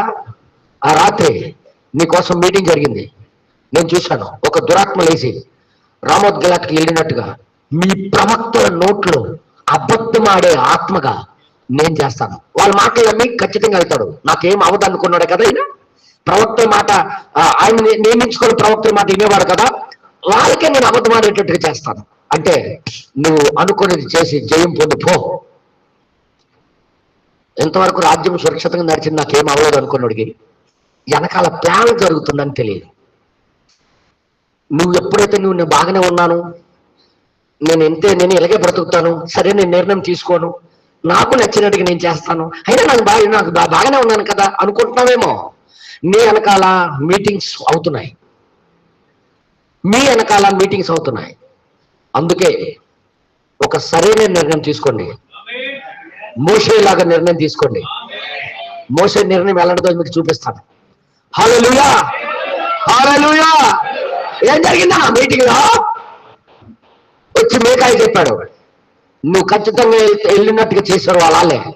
ఆ తర్వాత అందులో ఒక హెడ్ వచ్చి కొట్టాడు, ఈయనకి బంధించండి, కష్టతరమైన నీళ్ళు భోజనం పెట్టండి, నేను వచ్చిన తర్వాత ఈ సంగతి తెలుస్తానంటే. నువ్వు వస్తాయి కదా, అంత ప్లానింగ్, అంతా దేవుడు వెనకాల ప్లానింగ్ చేసిందంతా జరిపేశాడు. నేను కూడా ఏం చేయలేను. నీ చాప్టర్ క్లోజ్. దయచేసి వెళ్ళిపోయి పశ్చాత్తాపడి సరైన నిర్ణయం మార్చుకుంటే ఇంకా ఆయుష్ కొద్దిగా పెంచవచ్చు నీకు. లేదా నీ డెత్ సర్టిఫికెట్ నేను పట్టుకొని ఇక్కడ ఉంటా, జైల్లో నుండి రెడీ చేసుకుని ఉంచుతా అన్నాడు. ఏం జరిగింది? అహంకారంతో వెళ్ళే రాజుకి గురి చూడకుండా కొడితే వచ్చి తగిలిసిందన్న. ఏంటి విషయం? ఒక గురి చూడకుండా ఇసిరితే బాణం వచ్చి గుచ్చుకోలే. గురి చూడకుండా దేవుడు ఫిక్స్ చేస్తే నాశనం కానీ నీ గురించి ఫిక్స్ చేస్తే ఎవరికో జరిగిన యాక్సిడెంట్ నీకు అవుతుంది. నువ్వు సైడ్ నుండి వెళ్ళొచ్చు, పక్కన చాలా దూరం నుండి వెళ్ళొచ్చు. నీ తరము కాదు దేవుడి చేతుల్లో తప్పించుకోవడం. దేవుడి చేతులు తప్పించుకోవడం ఎవరి తరం కాదు. అందుకే గర్విస్తూ కాకుండా అమెరికా దేశం వల్లే నాకేమవదు అనుకోకుండా దేవుడికి లోబడి మంచి తీర్మానం చేసుకోవడం మంచిది ప్రతి ఒక్కరు. దేవుడు నామానికి మహిమ కలుగును గాక. ఈ టైం ఒకటి పారిపోతుంది ఒకటి. దయచేసి వినండి, దయచేసి వినండి. ఆ తర్వాత ఏం జరిగింది తెలుసా? గవర్నమెంట్ శివరాత్రిలో ఆ తర్వాత ఆధునిక సామాగ్రి, వారి ఆధునిక సామగ్రి కలిగి ఉండి బాహ్య ప్రపంచాన్ని దిగ్బంధించినట్టుగా ఉండేది. అబ్బో, ఈ దేశానికని బంధించినంత కెపాసిటీ ఉన్నది.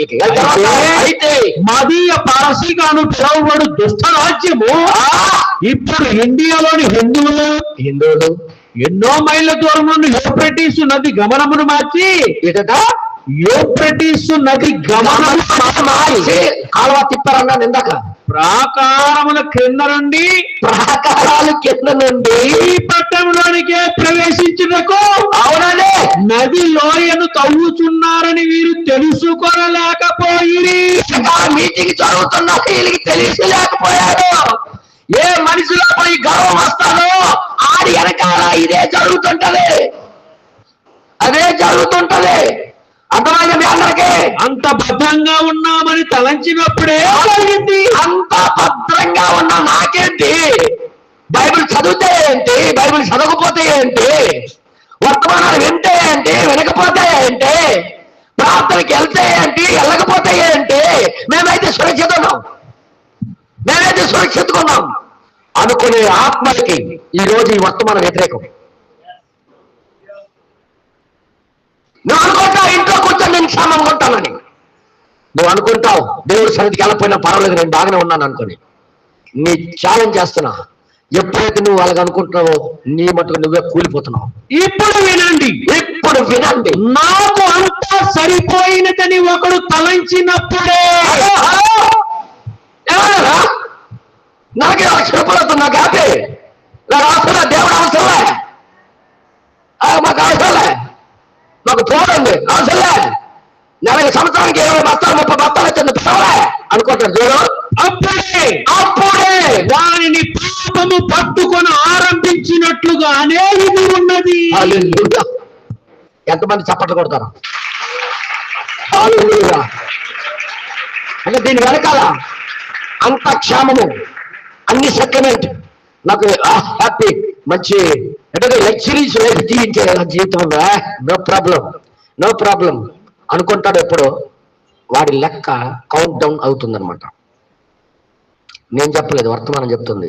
ఇంటికి వెళ్ళి మరొకసారి చదువు, ఇంకా కిందకి చదివితే సంఘము గాని దేశము గాని వ్యక్తి గాని బయట నుండి నాకే సహాయం అక్కర్లేదని తలంచినప్పుడే ఏదో అంటున్నానన్నా, మాకు బయట నుండి ఏ సహాయం అక్కర్లే. ఈ రోజు కూడా విశ్వాసంలో చాలా మంది మేము అక్కర్లే, చర్చికి వెళ్ళిపోయే పర్లే, మేము పర్ఫెక్ట్ గా ఉంటున్నాం. అతనిలో పాపము ఏర్పడిచ్చే ఆరంభించను. నేను చెప్పలే, పరిశుద్ధాత్ముడే చెప్తున్నాడు దాన్ని. నమ్ముతున్నారా? అందుకే మనకి కాపరి అవసరం, స్వార్థకుడు అవసరం, ఉపదేశకుడు అవసరం, సంఘం అవసరం, సహోదర సహవాసం అవసరం. ఇవన్నీ దేవుడు మన మంచి కోసమే చేశాడు. అది హల్లెలూయా. ఇంకా కిందకి రాబడి చదివినట్లయితే అది సత్యము, అది సత్యం. మనము కూడా గమనించుదుము. మనము కూడా గమనించదుము. ఆ ఆధిక్య స్వభావమును ప్రజలు కలిగి ఉన్నప్పుడు, ఎప్పుడైతే ప్రజలు కలిగి ఉంటారో ఆ ఆధిక్యమైన స్వభావం, పాపము ప్రవేశించి వారిని తినివేయుట సామాన్య విషయమే. సదా రాత్రికి రాత్రి నీ సాప కిందకు వచ్చి ఎలాగొచ్చిందో నీకు తెలియకున్నట్టుగా అది నిన్ను తినేయడం ప్రారంభిస్తుంది. అదే జరిగింది అనుకుంటాను బబులోను రాజ్యానికి. అందరూ మాట్లాడరేటి?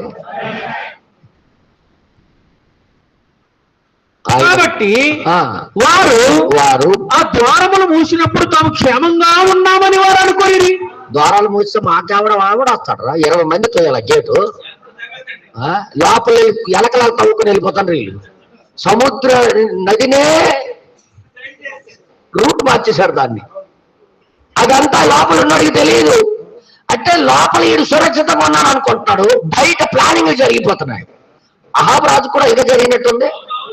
ఎప్పుడైతే నువ్వు కూడా అలాగనుకుంటావో, నాకు ప్రార్థన అవసరం లేదు, ప్రార్థన అవదేటట, దేవుళ్ళు అవదేటట, సంఘర్షణ ఏదట, ప్రార్థన అవదేటట అనుకుంటావో, నీది కూడా కౌంట్ డౌన్ అయిపోయింది. మీటింగ్ జరిగిపోయింది, నీకోసం మీటింగ్ జరిగిపోయింది. మీటింగ్ జరిగిపోయింది బ్రదర్. నీ నాశనం కూడా త్వరలో చూస్తాం. తర్వాత ఇక్కడ ఏమంటాడు తెలుసు?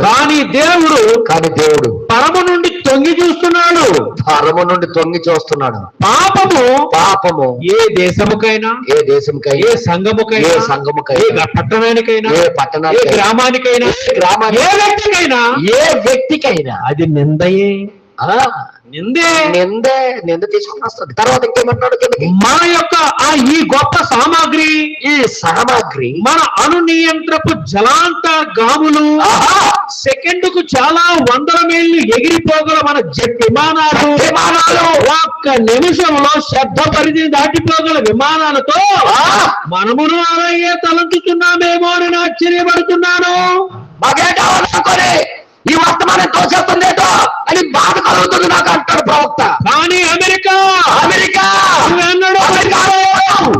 అన్నాను నేను. ఓ సుబ్బారావు, ఓ అప్పారావు,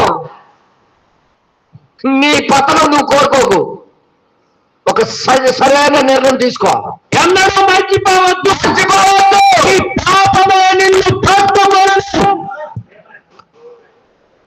హల్లెలూయా. ఏ దేశం కదరా? బ్రదర్ గారు అన్నారు, అమెరికాలో పుట్టి అమెరికాకే హెచ్చరించాడు. ఎందుకంటే ఈయన అమెరికా వ్యక్తి కాడు, పరలోకవాసి. భయపడే ప్రసక్తే లేదు. అమెరికాకి నువ్వు అలాగ అనుకున్నప్పుడు దేవుడు పైనుండి చూస్తున్నాడు, నీకు కౌంట్ డౌన్ లెక్కేస్తున్నాడు. సంగమా, ఈరోజు మనం ఇవన్నీ తెలుసుకుని, చరిత్ర ఇవన్నీ ఎందుకు రాశాడంటే ఇలాగ అనుకున్నాడు అందరు కూడా నాశనం అవ్వక తప్పదని తెలుసుకోవడానికి ఇవన్నీ రాసి పెట్టాడు. అర్థమైంది మీ అందరికీ? కానీ మోషేలాగా నిర్ణయం తీసుకున్నాడు. ఈ బయటివన్నీ కూడా క్షేమం కావు, ఇవన్నీ కూడా సురక్షితం కాదు, డబ్బు శాశ్వతం కాదు, బంగారం శాశ్వతం కాదు, ఈ హోదా శాశ్వతం కాదు, ఈ పదవి శాశ్వతం కాదు, ఈ యొక్క అధికారం శాశ్వతం కాదు, శాశ్వతమైనది దేవుని యొక్క జీవమే అని దానికోసము బ్రతికి తగ్గించుకొని దేవుడి కోసం నిర్ణయం తీసుకోవడం ప్రారంభించాడు. హలో, 1000 సంవత్సరాలైనా 100 సంవత్సరాలైనా మోసే నాశనం అవ్వలే. నేను ఇంకెలా చెప్పను? మోసే ఇంకొక రూపాంతర కొండ మీద మోసే ఏలియాలు కనిపించారా లేదా? ఈ కాలంలో మోసే ఆత్మ విలియం బ్రహ్మం గారి మీద కూడా పనిచేయడం ప్రారంభమైంది. ఇంకా త్వరలో యూదుల కోసం రాబోతున్నాడు. ఏంటి ఈయనకి శాశ్వతంగా మరి నాశనం లేదా? లేదు బ్రదర్. సురక్షితమైన స్థలంలోకి తీర్ణం తీసుకుంటే నీకు నాశనమే లేదు. నీ మట్టుగా నువ్వు సురక్షితం అనుకుంటే నీ నాశనం కౌంట్ డౌన్ అయిపోయింది. ఏదో ఒక రోజు నీ దగ్గర తేలిపోద్ది. ఏదో ఒక రోజు మేము చూస్తాం దాన్ని. హలో హలో వాళ్ళు ఏమనుకున్నారు తెలుసా? రెచ్చిపోయి పాత్రలకు తీసుకురండి అన్నారు. దేవుడు కోపం లేదు. పాత్రల ముందు ప్రవర్తించేటప్పుడు ఒళ్ళు దగ్గర పెట్టి ప్రవర్తించాలి. ఎవడైనా గర్విస్తులే ఈడేంటే నాకు లెక్కలేదు, ఈడేంటి నాకు చేస్తాడా అని ప్రవర్తించిన ప్రవర్తనకి అహంకరమైన ఆత్మ వచ్చింది. దానికి బుద్ధి చెప్పడానికి కూడా దేవుడు రెడీగా ఉన్నాడు. అర్థమైన మీ అందరికీ? ప్రతి సహోదరుడు తనకన్నా గొప్పవాడుగా భావించుకోండి. పాత్రల ముందు ఎక్స్ట్రాలు చేయొద్దు. పాత్రలకి హేళన చేసిన ఆత్మ కూడా మన మధ్యలో ఉంది. అలా మంచోడు కాదు, ఈడా మంచోడు కాదు, ఎవరు మంచోడు, ఈడు పెద్ద మంచోడు లాగా. ఎవరికి బలంగా ఏం చెప్పారు చెప్తాను, మీకు చదివి వినిపిస్తాను. ఒకసారి మీకు చదివి వినిపిస్తాను. ప్రవక్త ఏమని బ్రతకమన్నాడో మీకు చూపిస్తాను. మననే సాలెం బ్రదర్ గారు గ్రూప్లో పెట్టారు, దాన్ని గ్రూప్లో పెట్టారు. మీరు ఎవరు చదవరు, ఎందుకంటే మీరు బిజీ మ్యాన్స్, మీరు బిజినెస్ మ్యాన్స్, అందరూ అన్నీ మీలోనే ఉంది కాబట్టి మీరు చదవరు. నేను ఒక్కొక్క పాయింట్ వచ్చిందంటే నా హృదయంలో అది దాచుకోవడం నాకు ఇష్టం అనమాట. ఏమన్నాడంటే అనుభవములు అని వర్తమానంలో ప్రవక్త ఏం చెప్పాడంటే, నువ్వు ఎంత మాత్రము నేను వేరే వాని కంటే కొంచెము మెరుగుగా ఉన్నానని అనుకోవద్దు. ఏదో మాట్లాడాను. ఏటట నీ మనసులోకి అది రానివద్దు అంటున్నాడు. అసలు కొంచెం మెరుగు, కొద్ది ఇంకో ఎదుటివాడి కంటే నేను కొద్దిగా మెరుగుగా ఉన్నానని నీ మనసులోకి రావద్దు. లేదా ఎవరినైనా నీకంటే కొంచెం తక్కువ అని అనుకోవద్దు. ఎట్టి పరిస్థితుల్లో ఇంకొకరికి నువ్వు తక్కువ చూసుకోవద్దు. అంటే దీన్ని బట్టి ఏం చూస్తానంటే దేవుడు పాత్రలకి గౌరవం చూపించుకోమంటున్నాడు. అందరూ చెప్పంటారా? హలో, ఎట్టి పరిస్థితుల్లో ఇంకొకరికి కొంచెం తక్కువ అని అనుకోవద్దు. మనమందరము దేవుని కుమారులము మరియు కుమార్తెలు అయితే మనం అలా ప్రవర్తిద్దాం, అలా మాట్లాడదాం, అలాగే జీవిద్దాం.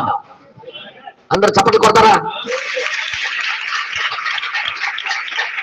ఎవరు గొప్పలు కాదు, ఎవరు తక్కువలు కాదు, అందరము ఒకటే. దేవుడు నామానికి మహిమ కలుగును గాక. ఒక క్లాసులో అందరికి ఒకలాగా మార్కులు రావు. ఏదో నేను మాట్లాడుతున్నా, ఒకే క్లాస్ చదువుతుంటారు అందరూ ఒకే మార్కులు. అప్పుడు అందరికి ఒకే ఉద్యోగం వస్తుందా? నా క్లాస్మేట్స్ లో చాలా మంది టీచర్లు అయ్యారు, కొంతమంది మిలిటరీకి వెళ్ళారు, కొంతమంది తాగుబోతులు అయ్యారు, మాట్లాడరేటి, కొంతమంది జేబు కార్డులు దొంగతనం అయ్యారు, కొంతమంది పనికి మాలిగా ఊరి మీద ఖాళీగా తిరిగిన వాళ్ళు అయ్యారు. అందరూ ఒకే క్లాస్, ఒకే టీచర్ అయినప్పటికీ ఆ క్లాసులో చదువుతున్న మనము ఎవడు గొప్ప ఎవడు మనకి తెలియదు. అందుకే అందరూ సమానంగా ఉండండి. ఇంకొకటి తేలిగ్గా చూసామంటే పాత్రలు కానీ బాధ అంటే తక్కువ చూపు చూస్తే దేవుడు ఊరుకుంటాడని నువ్వు అనుకోకు. పాత్రలకి తక్కువ చూపు చూసినందుకే ఆ రాజ్యానికి పడగొట్టేశాడు. అది దేవుడి పాత్రలు, దేవుడి మనసులు, దేవుడి ప్రజలు, దేవుడి దగ్గర పశ్చాత్తాపడిన మనుషులు, దేవుడి దగ్గర జీవితాలు సరి చేసుకున్న వాళ్ళకి ఏం మాట్లాడడానికి వీలు లేదు. ఎవరికి ఆడారా కౌంట్ డౌన్. నా అభిషక్తులకి ఏమి అనకండి, మొట్టకూడదు. రాజులకే గడ్డి తినిపించేశాను అంటున్నాడు. రాజులకే మట్టి కనిపించేశాడు, రాజ్యాలకే గర్తించాడు ఆయన. హల్లెలూయా బ్రదర్. కానీ తీర్మానం ఎలాగుండాలట? ఈ అహంకారం పోయి దేవుడి కోసం బ్రతకడం నేర్చుకోండి. దేవుడి కోసం ఒక తీర్మానం చేసుకోండి. ఎలాంటి ఆ తీర్మానం? వీటిని బట్టి సురక్షితం కాదు, మనం సంపాదించిన సంపాదన బట్టి మనకి సురక్షితం కాదు, మనకు వచ్చిన జీతాలు బట్టి మనం సురక్షితం కాదు. అది చెప్పంటారా? మనం తినే తిండి బట్టే సురక్షితం మనకు లేదు. కానీ ఒకటి మాత్రం సురక్షితం ఉంది, అదే క్రీస్తు అయి ఉన్నాడు. ఏమై ఉన్నాడు? ఆ క్రీస్తు కోసం ఒక వ్యక్తి ఉన్నాడు. ఈ రాజు ఇలా గర్విస్తే ఇంకొక రాజు ఉన్నాడు మోషే. ఆయన ఎలా తీర్మానం చేసుకున్నాడు చదువుదుమా? విశ్వాసము ద్వారా మోషే అని వర్తమానం లో ప్రవక్త ఏం చెప్తున్నాడు అంటే, అందులోనే అది ఇంకో లిటిల్ స్టోర్ హౌస్ లో విశ్వాసం ద్వారా మోషే అనే వర్తమానంలో అందులో ఏం చెప్తున్నాడు తెలుసా? మోషే ఫరో చూసిన కిటికీలో నుండి చూశాడు. ఫరో చూపు వేరు, ఈయన చూపు వేరు. కానీ మోషే దేవుడి కోసం ఒక నిర్ణయం తీసుకున్నాడు. దేవుని ప్రజలతో కష్టాలు అనుభవించడానికి తెలిపాడు. ప్రధానమంత్రి పదవి వదిలేశాడు. పదవి శాశ్వతం కాదు, డబ్బు శాశ్వతం కాదు, వజ్రాలు శాశ్వతం కాదు. దేవుడి కోసం బ్రతుకుతానని ఒక తీర్మానం చేసుకున్నాడు. కానీ ఆయనకి ఎవరు కూడా చంపలేకపోయారు. కారణం ఏంటి? ఆయనకి నాశనమే లేదు. ఒక సరైన నిర్ణయం మనం తీసుకొని బ్రతికితే మనకి నాశనం లేదని మీకు తెలుసా? హల్లెలూయా. అందరూ ఆయన చెప్తున్నాడు. ఎన్నో పేరా నేను చూసి చెప్తాను, దయచేసి మీరందరూ చూడాలని నేను కోరుతున్నా. హల్లెలూయా, హల్లెలూయా. రెడీగా ఉన్నారా? సిద్ధమేనా? 30 టైం అయిపోతుంది కాబట్టి 36 పేర నుండి చదువుదాం. విశ్వాసం ద్వారా మోషే తప్ప అక్కడ ఎక్కడైనా దేవుడిని విశ్వాసము ద్వారా మాత్రమే తప్ప అక్కడ ఎన్నడైనా దేవుడిని సంతోషపరచు మార్గమే లేదు. దేవుడికి సంతోష పెట్టాలనుకుంటే నువ్వు విశ్వాసం ద్వారా చెయ్యాలని. విశ్వాసం ద్వారా కేవలం నమ్మడం కాదు. దేవుడని నమ్మడం దయ్యాలు నమ్ముతున్నా అది కాదు అన్న. విశ్వాసం అనే దాని వెనకాల క్రియలు కూడా ఉన్నాయి. అది దాన్ని రెండు కలిపితేనే విశ్వాసము జీవింపబడి ఉందని అర్థం. నేనేది మాట్లాడుతున్నా అర్థం చేసుకోండి. విశ్వాసం అంటే ఏంటి? క్రియలతో కూడింది. ఇక్కడ ఏమంటారు చూడండి, అది విశ్వాసమును బట్టని, అది విశ్వాసాల ద్వారా లేఖనాలు దానిని తేటగా ఆ మార్గంలోనే చెప్తుంది. దేవుడికి సంతోషపెట్టాలని నీవు విశ్వాసించి ఆయన యందు తీర్మానం చేసుకొని క్రియల ద్వారా చూపించాలి. మరియు విశ్వాసం లేకుండా దేవుడిని సంతోషపరచుట అసాధ్యమని బైబిల్ చెప్తుంది. కాబట్టి విశ్వాసము సైన్స్ తో సమ్మతించదు. ఏంటట? సైన్స్ తో సమ్మతించదు విశ్వాసం. సైన్స్ ఏంటి? చూసిన దానికి నమ్ముతుంది. కానీ విశ్వాసం అనేది కాదు. అది రహస్యమైంది చూడగలుగుతుంది. అది విశ్వాసం దాన్ని అంటారు. చూసి నమ్మిన దాన్ని విశ్వాసం అంటారు. విశ్వాసం వేరు. తర్వాత ఇక్కడ ఏమంటారు? మరియు సైన్స్ విశ్వాసంతో సమ్మతించదు. సైన్స్ కూడా విశ్వాసంతో సమ్మతించదు. అది వాటిని ఒకదానికి ఎదురుగా మరొకటి అంచు మీద పెట్టినట్టుగానే ఉంటుంది. అలాగైతే తప్పక మనం మోసే చేసినట్లుగానే ఎంపిక చేయాలి. ఎంపిక చేసుకోవాలి. విశ్వాసమును బట్టి మనము నమ్ముతాం.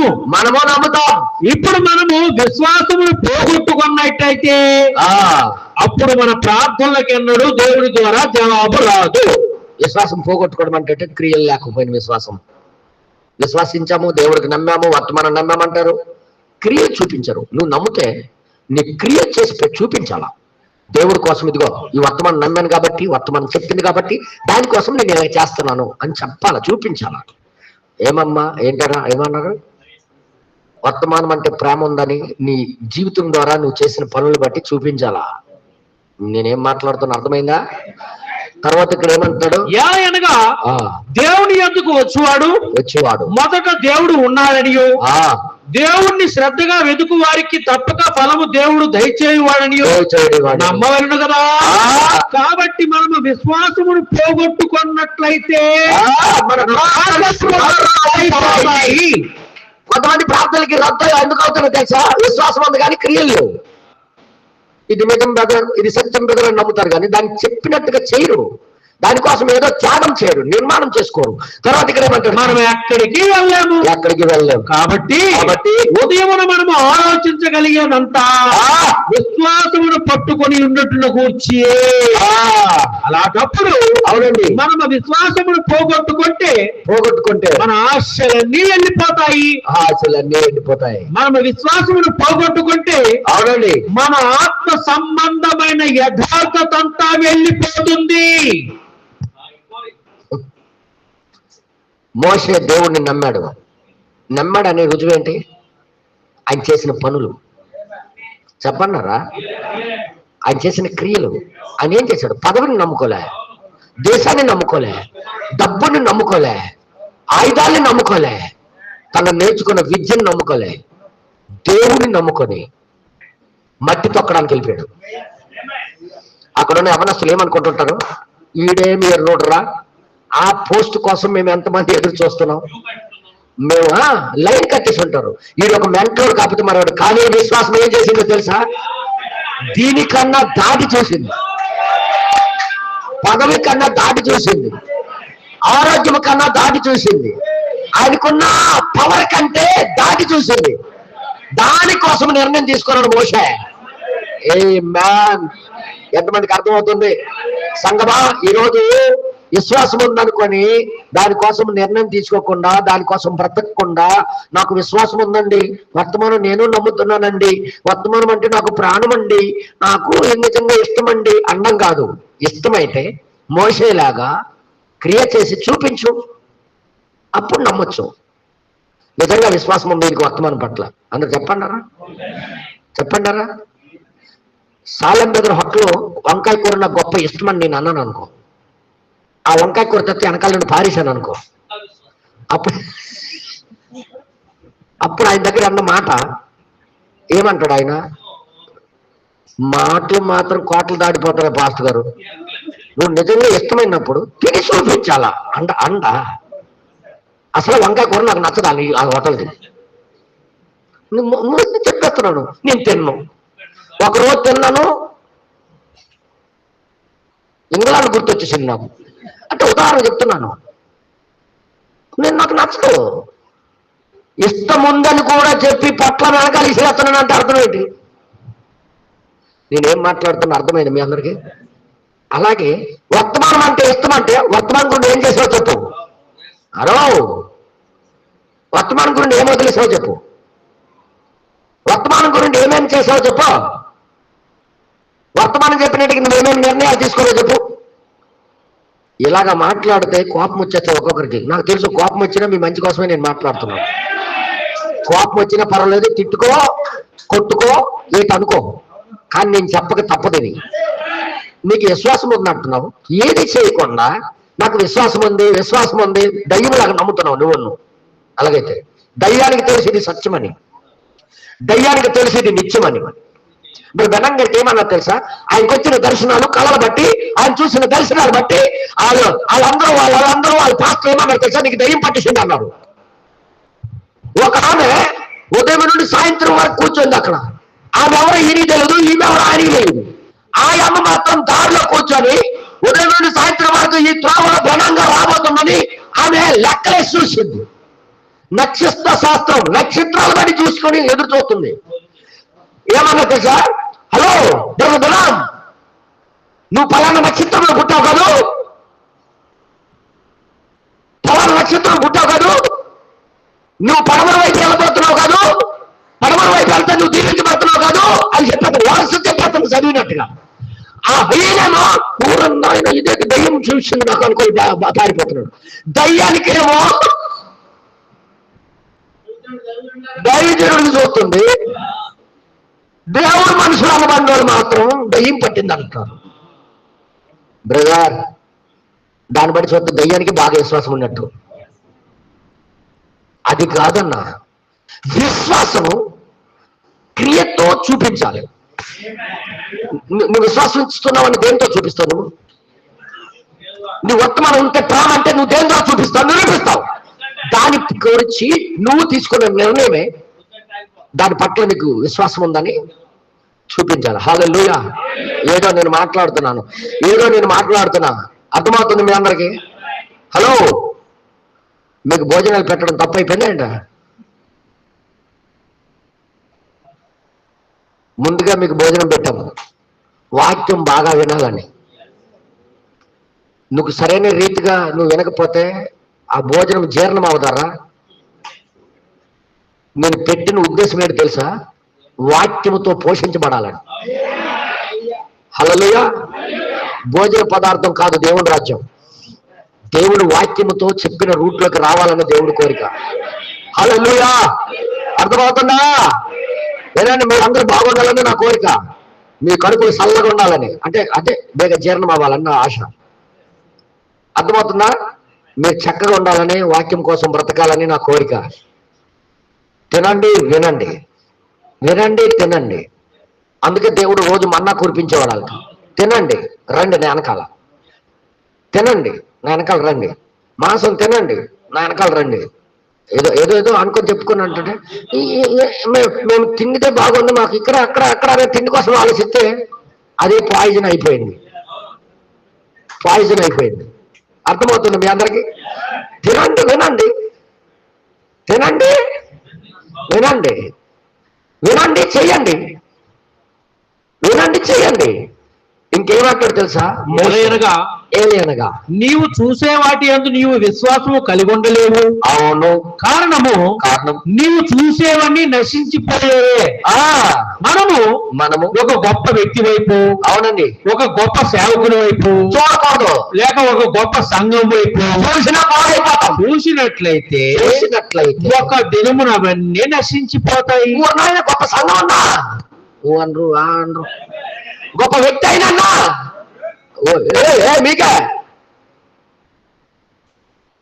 చాలా మంది నాకు చెప్పారు, నేను ఇది మైకులో చెప్పకూడదు, లైవ్ లో, మా ఎమ్మెల్యే మేడం సూపర్ అన్నారు. ఎమ్మెల్యే మేడం రంగు తేలిపోయింది. నేను నిజం చెప్తున్నా, ఎవరు ఎటువైపు చూసి ఆధారపడలేరు. అధికారుల మీద అసలే అధికారులకు నడిపించిందే దయ్యము. ఈ మాట అన్నందుకు నన్ను క్షమించండి. నేను బైబిల్ ద్వారా చూసి చెప్తున్నాను. ఏ రాజ్యానికి ఏలిందంత దయ్యమే కానీ దేవుడు కాదు. మీకు తెలుసా? బైబిల్ ద్వారా చూపించాలి, దాన్ని కూడా చూపించమంటారా? మనకి ఏలుతున్నాం అన్ని దయ్యాలని, దయ్యాల పాలన కింద ఉన్నామని మీకు తెలుసా? తెలుసా? దయ్యము సాతానుడు ఊరికే కూర్చోలేదు. వాడు అధికారుల లోపల కూర్చొని వెళ్ళి ప్రపంచాన్ని ఏలుతున్నాడు. ఎహెజ్కేలు గ్రంథం 28వ అధ్యాయం 11వ వచనము 12వ వచనం చదివితే మీకు అర్థమవుద్ది. దానియేలు గ్రంథం 10వ అధ్యాయం చదివితే మీకు అర్థమవుద్ది. అక్కడ ఏం రాయబడింది తెలుసా? ఓసే అంత బేగ, ఎంత తొందర తీయంటారా బేగ? 11వ అధ్యాయం అంటే పట్టమంతి ఎహెజ్కేలు 28:11 చదవండి. ఎహెజ్కేలు గ్రంథం. మరియు యెహోవా వాక్కు నాకు ప్రత్యక్షమే ఇలాగ సెలవిచ్చాను. ఎవరికి? ఎహెజ్కేలుకి. నరపుత్రుడా, నరపుత్రుడా, తూరు రాజును గూర్చి అంగలార్పు వచనమెత్తి ఇలాగూ ప్రకటింపము. తూరు రాజు భూమి మీద ఉన్నాడా లేదా? తూరు దేశం భూమి మీద ఉందా లేదా? ఉందా? ఆ రాజు కూడా రాజు గురించి ఇలాగ అంటున్నాడు. ఏంటి ఆ రాజు అట? ఏంటి ఆ రాజు లోపల ఉన్నోడి గురించి రాస్తున్నాడు. ఇప్పుడు ప్రభు అయిన యెహోవా సెలవిచ్చినదేమనగా, ఏమనగా పూర్ణ జ్ఞానమును సంపూర్ణ సౌందర్యము గల కట్టడమునకు మాదిరివి ఓహో దేవుని తోటయకు ఏదేనులో నీ ఉంటివి. తూరు రాజు ఉన్నాడు, తూరు రాజు ఉన్నాడు, ఏదో తోటలో తూరు రాజు ఉన్నాడు. ఆదాము అవ్వలేగాలు ఉన్నారు. మరి తూరు రాజు ఏదో తోటలో ఉండడం ఏంటి? అక్కడ ఉండేది బిల్లిల్లి. అర్థమైంది మీ అందరికి? పుస్సు పుస్సు. ఎంతమందికి అర్థమవుతుంది? వాడు ఆ సర్పమే, ఆ గత సర్పమే తూరు రాజులో ఉండి ఏలుతున్నాడు. వాడు ఒకప్పుడు సాతానుడు కాదు, వాడు ఒక కెరూబు. తూరు రాజు గారి కెరూబాయ్ అంట కాదే. వాడు లోపల ఉండి ఏలది అంటే దానియేలు ప్రార్థన చేసినప్పుడు 9వ అధ్యాయంలో విన్న ఆ ప్రార్థన చేసిన వెంటనే పరలోకానికి వెళ్ళిపోయింది ఆ ప్రార్థన. దానికి జవాబు పంపించినప్పుడు 21 రోజు 3 వారాలు అక్కడున్న రాజు అడ్డగించాలని రాశాడు ఆయన. మీరు బైబిల్ చదివితే కదా వచ్చేది బాధ. 3 వారాలు అడ్డగించారయ్యా, నీకు జవాబు, నువ్వు ప్రార్థన చేసినప్పుడు జవాబు వచ్చింది మా దగ్గరికి. దేవుడు నాకు పంపిస్తే ఇక్కడున్న మీ రాజే మాకు అడ్డగించాడు అంటాడు. రాజు అడ్డగించాడా? అయితే రాజు లోపల ఎవరున్నారు? మీరేమంటారు? మీరేమనుకుంటారు? మనకి పరిపాలన చేసింది 10 యందు దానియేలును నేను 3 వారములు దుఃఖ ప్రాప్తుడు అయితిని. 3 వారాలు 21 రోజు 3 వారములు గడుచు వరకు నేను సంతోషముగా భోజనం చేయలేదు. సంతోషంగా భోజనం చేయలేకపోయాడు. మాంసమును గాని ద్రాక్ష రసమును గాని నా నోటిలోనికి రాలేదు. స్నానాభిషేకములను చేసుకోలేదు. మొదటి నెల 24వ తేదీన నేను యుద్ధకేలను గొప్ప నది తీరమున ఉంటిని. నేను నది తీరమున ఉండేటప్పుడు కనులెత్తి చూడగా నారబట్టలు ధరించుకుని ఉన్న ఒకడు కనబడెను. అతడు నడుమును మేలిమి బంగారము నడికట్టును కట్టుకుని ఉండెను. అవును. అతని శరీరము రక్తవర్ణపు రాతి వంటిది. అతని ముఖము మెరుపు వలె ఉండెను. ఆ దూత ముఖము మెరుపు వలె ఉన్నది. అతని కన్నులు జ్వాలామయమైన ధామములను, అతని భుజములను పాదములను తలతలనాడు ఎత్తడిని పోయి ఉండెను. నది దగ్గర కనబడ్డది. అతని మాటలి ధ్వని సరసమోహము కంఠ ధ్వనిలే ఉండెను. నరసమూహమయ్యా, నరసమూహము కంఠ ధ్వనిలే ఉండెను. నరసమూహానికి సరసం అంటే అంత ఘోరం అయిపోతుంది. సరేలే, ఓకే ఓకే ఓకే, పర్లేదు. సమూహము కంఠధ్వనిలో ఉండెను. దానియేలును నాకు ఈ దర్శనమును కలుగగా నాతో కూడానున్న మనుష్యులు దాన్ని చూడలేదు. కానీ భయక్రాంతులై దాగుకోవాలని పారిపోయారు. అయితే నేను ఒంటరిగా ఈ గొప్ప దర్శనమును చూసారంట. దర్శనం ఏంటది? చూచినందున నాలో బలమేమీ లేకపోయాను. సచ్చిన వాళ్ళ పడిపోయాడు. నా శ్వాసు వికారమాయను. అవును, బలము నా యందేమీ నిలవలేదు. నేను అతని మాటలు వింటిని. అతని మాటలు విని నేను నేలను సాష్టాంగపడి గాఢ నిద్ర పొందిన వాడినైతిని.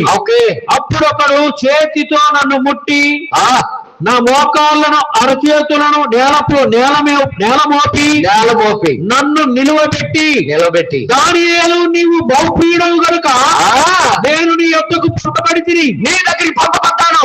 నీవు లేచి నిలబడి నేను నీతో చెప్పే మాటలు తెలుసుకోమనను.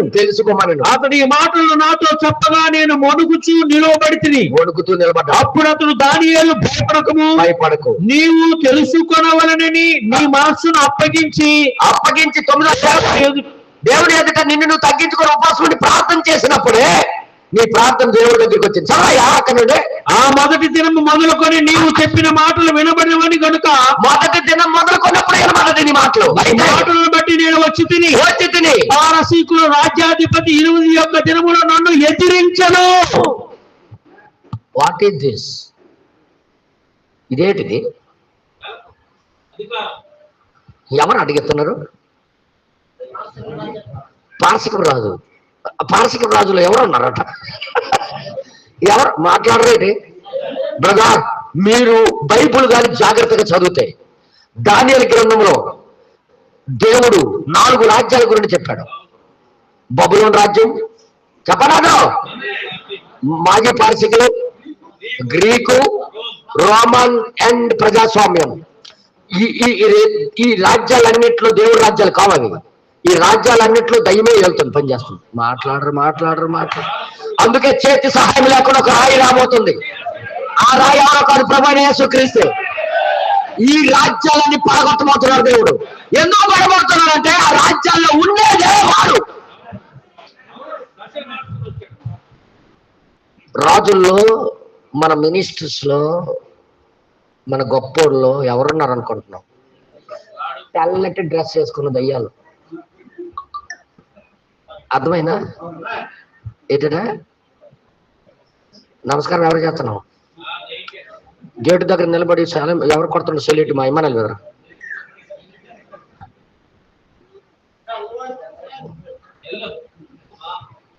ఎవరికి? ఉదయం నుండి సాయంత్రం వరకు కష్టపడి ప్లేట్లు కడిగి సాలేం దగ్గర ఎవరు కొట్టిస్తున్నారు అనుకున్నారు? ఎవరి ఎంగిలి కడుగుతున్నారు అనుకున్నారు? ఎవరు తింటే పడిపోతే టేబుల్ తుడుస్తున్నారు అనుకున్నారు?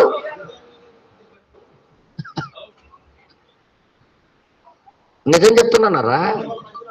మారీ పార్సికల్ లోపల ఉన్నది ఎవరు? కోరేష్ లోపల ఉన్నది ఎవరు? రాజ్యాల్లో ఏలుతుంది ఎవరు? మాట్లాడరేంటి? ఇప్పుడు కానీ వాళ్ళకి కానీ నీలో దయ్యం ఉందా అన్నాం అనుకో, లేపండి ఎడికి అంటాడు. అంతా రాజ్యం ఆడిది. అందుకే వాళ్ళు ఊసి వెళ్ళకండి. వాళ్ళతో మన ఆ జెండాలు కూడా మోసుకొని వెళ్ళకండి.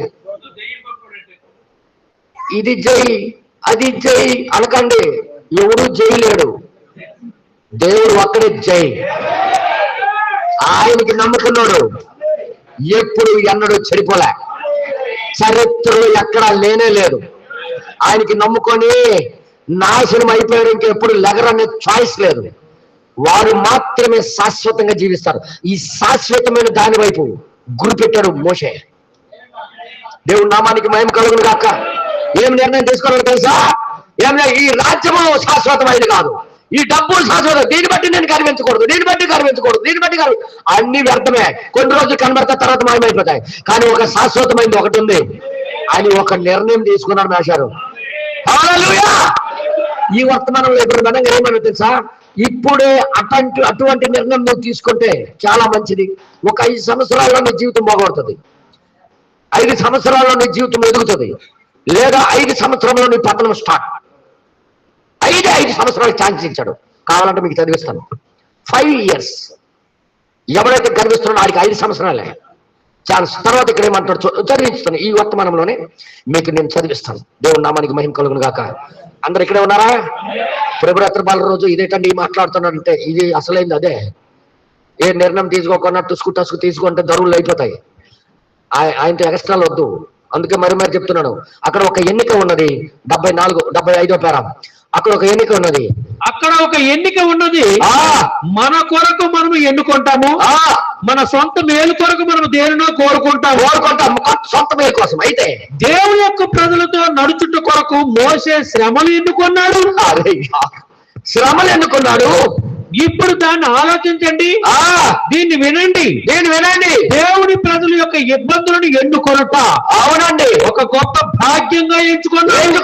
అతడు ఏలయనగా అతడు స్థిర బుద్ధి గలవాడు. అవును, అదృశ్యుడైన వాడి అతడు చూచుచున్నాడు. తర్వాత కాబట్టి ఇప్పుడు లోటు ఒకప్పుడు ఒక ఎన్నికను చేయవలసి ఉండేను. అవును, బహుశా అది ఉదయమున కావచ్చు. అవును, ఇక్కడ కూర్చున్న స్త్రీ పురుషులు వారి చివరి ఎంపికను చేసుకోవచ్చు. చివరి ఎంపిక చేసుకోవచ్చు. ఈ రోజున నీవు ఏమై ఉన్నావో దానికి కారణం ఏమనగా, ఈ రోజు ఏమై ఉన్నావో దానికి కారణం ఏమనగా, ఎన్నో సంవత్సరాల క్రితం నీ ఎన్నికే బట్టే ఈ విధంగా ఉన్నావు. అది మంచి అవ్వచ్చు, చెడ్డ అవ్వచ్చు. తర్వాత ఇంకా రాయబడింది, ఇప్పుడు నీవు ఉన్నట్టుగా చేసింది, నువ్వు ఉన్నట్టుగా చేసింది నీ ఎన్నికే. ఇప్పుడు నువ్వు ఏమెన్నుకుంటున్నావో, రోజు నుండి 5 సంవత్సరాల తర్వాత నువ్వు ఎలా ఉంటావో అదే నిర్ణయిస్తుంది. ఇప్పుడు తీసుకున్న నిర్ణయమే 5 సంవత్సరాల తర్వాత అది నీ ఎన్నిక అయి ఉంటది. తర్వాత ఈ రోజు నుండి 5 సంవత్సరాల తర్వాత నువ్వు ఒక మిషనరీవి కావచ్చు. ఈ రోజు తీసుకున్న నిర్ణయమే నీకు ఒక మిషనరీగా మార్చవచ్చు. ఈ రోజు నుండి 5 సంవత్సరాల తర్వాత నీవు ఒక ప్రసిద్ధి చెందిన క్రైస్తవుడు కావచ్చు. లేక నీవు తప్పు తీర్మానం చేసినందువల్ల, నీ తప్పు తీర్మానం చేసుకున్నాను బట్టి ఈ రోజు నుండి 5 సంవత్సరాల తర్వాత నువ్వు నరకంలోనే ఉండవచ్చు. ఇదా మాట 5 years లోనా ఎంత మార్పు వచ్చేస్తుందా? అందుకే ఈ రాత్రి సంఘానికి నేను చెప్తున్నా, మంచి నిర్ణయం తీసుకోండి. దేని బట్టి గర్వించొద్దు, దేని బట్టి నువ్వు అహంకారం పోనొద్దు, దేని వలన నువ్వు సురక్షితంగా ఉండలేవు. ఒకే ఒకటి, దేవుని వాక్యమే. దానికోసం నువ్వు బ్రతుకుతానని, దానికోసం జీవించాలని క్రియల ద్వారా చూపించు, క్రియలు చేసి చూపించు. దానికోసం ఇదిగో బ్రదర్, నేను వర్తమానం నమ్మాను, అది దేవుడి యొద్ద నుండి వచ్చిన గద్దింపని నేను విన్నాను, దానికోసం బ్రతుకుతున్నాను, అందుకే ఇవన్నీ నేను పక్కన పెట్టేశా, ఇవన్నీ నేను వద్దనుకోవడం, దీనికోసం బ్రతుకుతున్నానని నీ క్రియల ద్వారా నువ్వు చూపించాలి. నీకు విశ్వాసం ఉందని అప్పుడు నమ్ముతున్నాను, అప్పుడు నమ్ముతాము. ఎవరికైనా మోషేలాగా చూపించకపోతే అది విశ్వాసం కానే కాదు. అందరూ చెప్పండారా? పేతురులాగా చూపించకపోతే అది విశ్వాసం కానే కాదు. నువ్వు దానికోసం ఒక నిర్ణయం తీసుకోవాలి. ఈ రోజు నుండి నేను ఎవరికి దుఃఖపరచను, నేను ఎవరికి తిట్టను, నేను ఎవరికి అనను, నేను దేవుడి కోసం బ్రతుకుతా, ఈ వాక్యం కోసం నేను జీవిస్తా. ఇదేవి శాశ్వతం కాదు, ఇవేవి నిత్యమైనవి కావు. ఒక సరైన నిర్ణయం తీసుకొని మోషేలాగా ఒక తీర్మానం చేసుకోవడమే దేవుడికి ఇష్టం. ఆ విశ్వాసాన్ని చూసే దేవుడికి సంతోష పెట్టగలం. ఏదైనా దేవుడికి సంతోష పెట్టేది ఏంటి? నీ డబ్బు కాదు, నీ దానం కాదు, నువ్వు తీసుకున్న విశ్వాసము, దానికోసం చేస్తున్న క్రియే దేవుడు చూసి ఆనందిస్తాడు. హల్లెలూయా. అబ్రహాంకి విశ్వాసం ఉంది, దాన్ని బట్టి సంతోషం కట్టలేదు. ఆయన యందు విశ్వాసం ఉందని తన క్రియ చేసి చూపించాడు. తన కొడుకుని కూడా బలిమ్మంటే తీసుకొని వెళ్ళి బలి ఇవ్వడానికి రెడీ అయిపోయాడు. బైబిల్లో రాయబడింది, పాత నిబంధనలో రాయబడలే ఆయన చెయ్యి ఎత్తగా దూత వచ్చి ఆపేశాడని. కానీ తన మనసులో మాత్రం దేవుడి కోసం ఆయనకి బలి ఇచ్చేశాడు. ఆ మనసులో ఉన్నది పౌలు గారు రాశారు. ఎంతమందికి అర్థమైంది? ఎక్కడ ఉన్నారా? సైన్సిస్టులు, మన దగ్గర ఉన్న సైన్సిస్ట్ లాంటి వాళ్ళు ఉంటాయి, అలాంటి మాటలు కానీ వింటే బలి అక్కడ రాయబడి ఉంది. నువ్వు అబద్ధపడతావు, చెయ్యి కత్తి ఎత్తి నరకడానికి చూడగానే కత్తి పట్టుకొని వద్దన్నాడు, దేవుడు నరికిసామంటే నేను అడుగుతున్నా, ఇప్పుడు పౌలు గారు అబద్ధకుడా? పౌల్లో ఉన్న పరిశుద్ధాత్మ అబద్ధమా? 11వ అధ్యాయం హెబ్రీ రాసిన పత్రిక, నాతో కూడా తీయండి, మీకు ఒకసారి మీకు చూపిస్తాను, ఆశ్చర్యపోయే విషయాలు ఉంటాయి. హెబ్రీ రాసిన పత్రిక ఏంటి ఈ రోజంతా తెగదు ఇది. 11వ అధ్యాయము 15వ వచనం చదివితే, అబ్రహాము శోధింపబడి విశ్వాసాన్ని బట్టి ఇస్సాకును బలిగా అర్పించను. సైన్సిస్టులు కానీ అక్కడ ఉండుంటాయి, పౌలు గారికి పీక పట్టెదురు. ఏది వర్తమానంలో ఎక్కడుంది? బైబిల్ ఎక్కడుంది అందరూ? అవునా కాదా? సైన్సిస్టులకి పక్కకి పెట్టి మాట్లాడతాడు దేవుడు ఎప్పుడు. అర్థమవుతుంది మీ అందరికీ? సైన్స్ వేరు, విశ్వాసం వేరు. విశ్వాసము ద్వారా తన మనసులో నా దేవుడికి ప్రేమిస్తున్నాను నేను, ఆయన ఇచ్చింది ఇది, ఆయన గొప్పడు, కానీ ఇది ఎలాగా, ఇది కాకపోతే ఇంకో 100 పుట్టిస్తాడు ఆయన అని తీసుకుని వెళ్ళి బలి ఇచ్చేశాడు. నేను రాయలేదు ఇది, బైబిల్ గట్ట ఓబేది రాశాడు అనుకుంటారేంటా? బైబిల్ ఓబేది రాయి, పరిశుద్ధాత్మ రాయించాడు. సమర్పించను అని రాయబడింది, బలి ఇచ్చేశాను అని రాయబడింది. పాత నిబంధనలు ఏమైంది? ఇలాంటి విషయాలు బైబిల్లో కొన్ని లక్షల విషయాలు చూపించగలను నేను. ఇలాంటి విషయాలు కొన్ని లక్షల విషయాలు చూపించగలను విశ్వాసాన్ని బట్టి. హానోకు లేడు దేవుడితో 500 ఎన్ని సంవత్సరాలు? 500 సంవత్సరాలు అంటే డినామినేషన్ ఎర్రెక్కిపోతాడు. 300 ప్రవక్త ఏమంటున్నాడంటే ఆయనకి కుమారులు కుమార్తెలు కన్నాడు. 365 సంవత్సరాలు కుమారులు కుమార్తెలు కనిన తర్వాత దేవుడితో హానోకు నడుచుచు, ఆ ఎన్ని నడిచాడో ఎవడికి తెలియదు, ప్రవక్త మాత్రం చూసి చెప్పాడు. ఆ పిల్లల కన్న తర్వాత నడిచింది ఎంతో ఎవడికి తెలియదు, కానీ ఇప్పుడు బలంగా చూసి 500 సంవత్సరాలు నడిచాడు అన్నాడు. అవునా కాదా? అంతేనా రాసింది ఇక్కడ బైబిల్లో? అరే బాబు చెప్పండి. కానీ బైబిల్ ఏం చెప్తుందో తెలుసా? యోగా రాసిన పత్రిక ఏమి రాశాడు తెలుసా? హానోకు ఆయన ప్రసంగిస్తూ వెళ్ళేవాడు, బోధిస్తూ వెళ్ళేవాడు. కాబట్టి పాత నిబంధనలు ఎక్కడ ఉందా? మీరు యోగా రాసిన పత్రిక ఆదాము మొదలుకొని 14వ వచనం 7వ వాడైన హానోకు కూడా వీరిని గూర్చి ప్రవచించి ఇట్లా నేను ప్రవచించడా? ఆది కాండంలో లేదు ప్రవచించినట్టుగా, ఏ ప్రవచనము చేయలేదు కదన్నా. యోధా ఎలాగ రాసేస్తావు నువ్వు? బ్రదర్, విశ్వాసాన్ని బట్టి జరగబోయే సంగతి ముందే చూశారు. దేవుడి నామానికి మహిమ కలుగును గాక. అర్థమవుతుందా? దేవుడి నామానికి మహిమ కలుగును గాక. హల్లెలూయా, హల్లెలూయా. పౌలు తన పత్రికలో ముద్రించిన దానిని కాక, ఏదైతే ముద్రించలేదు, వివరించకపోయిన ఆ గ్రంథాన్ని 7వ దూత వచ్చి వివరించడం ప్రారంభించాడు. ఏదో నేను మాట్లాడుతున్నాను. పౌలు గారు అబ్రహాముకి ముసలోళ్ళలాగే చేశాడు. మీకు ఇంకా అర్థం అవ్వలేదు, నేను ఏ ఉద్దేశంతో మాట్లాడుతాను మీకు అర్థం కాలే. పౌలు గారు అబ్రహాముకి ఏమని చూశాడు తెలుసా? ముసలోళ్ళలాగా. కానీ ఈ పౌలు గారు వచ్చిన తర్వాత అబ్రహాము కుర్రోడు, సారా అమ్మాయి. అది బైబిల్లో లేదు. కానీ వాళ్ళ శరీరాలు బట్టి అక్కడ రాయబడిన దాని గ్యాప్లో ఉన్నది. 7వ దూత చదివి చెప్పాడు ఆయన. ఎందుకంటే అక్కడ 100 సంవత్సరాలు వచ్చినప్పుడు ఆ రాజు ఆమెకెందుకు చేసుకుంటాడు? ముసలిదానికి. అతనేమో యవనస్తుడు, 100 సంవత్సరాలు ముసలిదానికి చేసుకుంటాడు ఏంట? 100 సంవత్సరాలప్పుడు కన్ను పడ్డదంటే ఆమె మారిపోయింది అక్కడికి. ఆమె జుత్తు పడిపోయి, లేకపోతే ఈ ముసలమ్మ ఎవరు, ఈ ముసలోడు ఎవరు అన్ను, ముసలో చూసి వెళ్ళకపోను. కానీ వాళ్ళ జుత్తు బ్లాక్ అయిపోయింది. వాళ్ళ బొగ్గల మాత్రం ఈడిపోయాయి, యవనస్తులు అయిపోయారు. అందరూ చెప్పండి. అది ప్రవక్త వర్తమానం ద్వారా మనకి తెలియజేయబడింది. ఇలాంటి విషయాలు చాలా ఉన్నాయి. అర్థమైంది మీ అందరికి? మీకాయ 2 రోజులు గ్యాప్ అడిగాడు. ఎక్కడుంది అందులో? 2 రోజులు వ్యవధి వెళ్ళి ప్రార్థన చేస్తాను, ఆ తర్వాత వచ్చి చెప్తాను అన్నట్టుగా బైబిల్ ఉందా? కానీ 2 రోజులు ఆయన ప్రార్థన చేసి ఫస్ట్ అన్న మాటకి తర్వాత వచ్చిన మాటకి తేడా చెప్పాడు.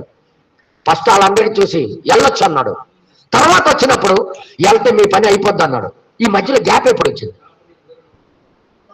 ఈ మధ్యలో గ్యాప్ ఎప్పుడు వచ్చింది? అదే కదా గ్యాప్లు చదివాడు దేవుడు. దేవుడి నామానికి మహిమ కలుగును గాక. వింటున్నారా? దేవుడి నామానికి మహిమ కలుగును గాక. ఇదంతా బైబిల్ తన యొక్క విశ్వాసాన్ని చూపిస్తున్నది. అందుకే మంచి నిర్ణయం తీసుకోవాలి. ఈ రోజు తీసుకున్న నిర్ణయం రాబోయే రోజుల్లో నీకు చూపిస్తుంది. నీవు తీసుకున్న తప్పు తీర్మానాన్ని బట్టి బహుశా ఈ రోజు నుండి 5 సంవత్సరాల తర్వాత నువ్వు మద్యము విక్రయించు సారాలో ఉమ్మి తొట్లు కడిగేవాడిగా మారచ్చు. నీ బతుకు బస్ స్టాండ్ అయిపోద్దని అంటున్నాడు. ఏంటదే? ఎర్రవీగినోళ్ళకి పరిస్థితి ఇది. ఇంకా తర్వాత ఈ రోజు నుండి 5 సంవత్సరాల తర్వాత సహోదరి నీవు వీధిలో వేశ్యగా కూడా మారచ్చు. ఎవరికి తెలుసు? కానీ వాక్యం కోసం సరైన నిర్ణయం తీసుకుంటాయి. లేకపోతే కొరకు నీవు చేయి ఎన్నికను బట్టి సమాజమునకు ఒక ఘనమైన స్త్రీగా, ఒక ఘనమైన పురుషుడుగా నువ్వు అవ్వచ్చు. ఈ రోజు నుండి 5 సంవత్సరాల తర్వాత బహుశా నువ్వు మహిమలో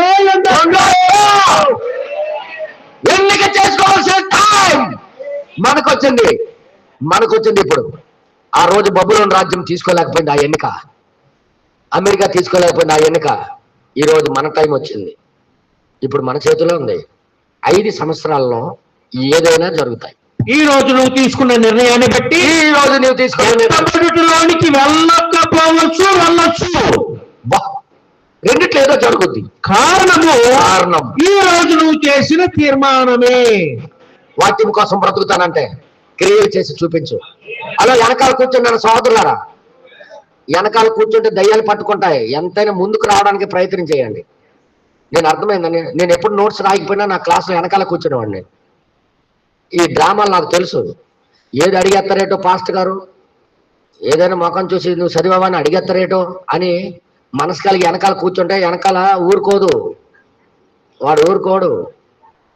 సినిమాకి వెళ్దాం రా అనేవాడు నాకు వెనకాల కూర్చున్నాడు. ఆ మధ్య గౌరీ శంకర్ వీళ్ళందరూ ముందు కూర్చొని నోట్స్లు పట్టుకుని రెడీగా ఉన్నారు, మ్యాథ్స్ అడుగుతో చూపించడానికి, ఏది అడిగినా చెప్పడానికి. వెనకాల కూర్చొని నేనేందుకు నోట్స్ రాసేవాడిని కాదు, ఏది చదివేవాడిని కాదు, నాకేం తెలియదు. అడిగితే నేను దొరికిపోతానని వెనక బెంచ్లో కూర్చునేవాడిని. వెనకాల బెంచ్లో ఏం మాటలు జరిగేవి తెలుసా? ఈరోజు సినిమాకి వెళ్దామా అని మాట్లాడుకునేవాళ్ళు. ఈ క్లాస్ ఏమవుతుందో అనవసరం. అందుకే మీరు అలాంటి వాళ్ళు కాదు, మీరు మంచోళ్ళు, జ్ఞానపరులు. మీకు నేను అలాగ అన్ను, మీరు నంబర్ 1 క్లాస్మేట్స్. వెనకాల కూర్చున్న సహోదరులారా, మీ నిర్ణయం ఈ రోజు నుండి కౌంట్ డౌన్ చేసుకోండి. మీరు నాలాంటి వాళ్ళు కాదు, మీరు చాలా తెలివైన వాళ్ళు. నేను నిజం చెప్తున్నా, వెనక్కి కూర్చుంటున్నావు, వెనకాలే ఉండాలనుకుని మనసు ఎందుకు వస్తుందో తెలుసా? అది నువ్వే పరిశీలన చేసుకో. అయితే నువ్వు తప్పగా ఎన్నుకోవాలి. నువ్వు తప్పగా ఏదో ఒకటి ఎన్నుకోవాలి. నీవు చూసే దాని వైపు చూడద్దు. నీవు చూసే దాని వైపు చూడద్దు. అంగ వైపు చూడద్దా? బలం వైపు చూడద్దా? జీతం వైపు కూడా చూడద్దా? దేని వైపు చూడమంటావు అయితే? విశ్వాసమును బట్టి, విశ్వాసాన్ని బట్టి చూసి చూసి నీవు చూసే దారినే ఎన్నుకోను. హల్లెలూయా. విశ్వాసం ద్వారా చూడు. మోషే విశ్వాసం ద్వారా చూశాడు. ఎలాంటి దాన్ని ఎన్నుకున్నాడు చూడు. బబులోను ఎన్నుకోయిందో చూడండి. దేవుడి నామానికి భయం కలుగును గాక. ఈ రోజు అందరూ కూడా ఒక నిర్ణయానికి రావాలని కోరుతున్నా. ఒక సరైన నిర్ణయం తీసుకోండి వాక్యం కోసం బ్రతకడాన్ని. ప్రభా దీనికోసం నేను బ్రతికి చూపిస్తానని ఒక తీర్మానం చేసుకొని క్రియల ద్వారా చూపించడం ప్రారంభించండి. హల్లెలూయా. నాకు విశ్వాసం ఉంది బ్రదరు, నా గుండెకాయ ఏంటదే, నా గుండెకాయ సీరితే నీకు అర్థమవుద్ది. అలాగైతే ఇప్పుడు ఆపరేషన్ చేయించాలనిపిస్తుంది నాకు. గుండెకాయ సీరితే లోపల ఎంత లబ్ధిబ్బి అంటుందో నీకే తెలుసు. అది ఎవరిదైనా లబ్ధిబ్బి అంటది. క్రియల ద్వారా చూపించు, మేము నమ్ముతాము. క్రియల ద్వారా చూపించు. దేవుడు కూడా నమ్మాడు అబ్రహాంకి. హల్లెలూయా. అర్థమైందా? దేవుడు కూడా ఎప్పుడు నమ్మాడు తెలుసా? అబ్రహాం అది చేసినప్పుడు. నువ్వు ఒక్కగాని ఒక కుమారుడికి నువ్వు ఈ అనదేకీ లేదు. నువ్వు నిజంగా నన్ను ప్రేమిస్తున్నావు, ఇకపైన నేను నీకు నమ్ముతాను. ఎంతవరకు నువ్వు నాకు నమ్మావు కదా, నేను నీకు నమ్ముతా. నేను నీకు నమ్ముతా. సంఘానికి దేవుడు నమ్మేటటువంటి విశ్వాసంలోకి రావాలి. ఎంతమంది ఇష్టపడుతున్నారు ఈరోజు? అందరూ ఒక టైం అయిపోతుంది, ఇంకా నేను తెల్లారి వరకు నేను ఇలాగ మాట్లాడగలను, ఇలాగే చూపించగలను. కానీ ఈ రోజు రాత్రి నువ్వు తీసుకున్న నిర్ణయమే 5 సంవత్సరాల్లో నువ్వు చూడబోతున్నావు. దయచేసి ప్రతి ఒక్కరు కూడా మోకరించి ప్రార్థన చేద్దాం. హల్లెలూయా. ఓ తండ్రి నీకు స్తోత్రం నాయన. మంచిది తల. ప్రతి ఒక్కరు మోకరించండి. ప్రతి ఒక్కరు మోకరించి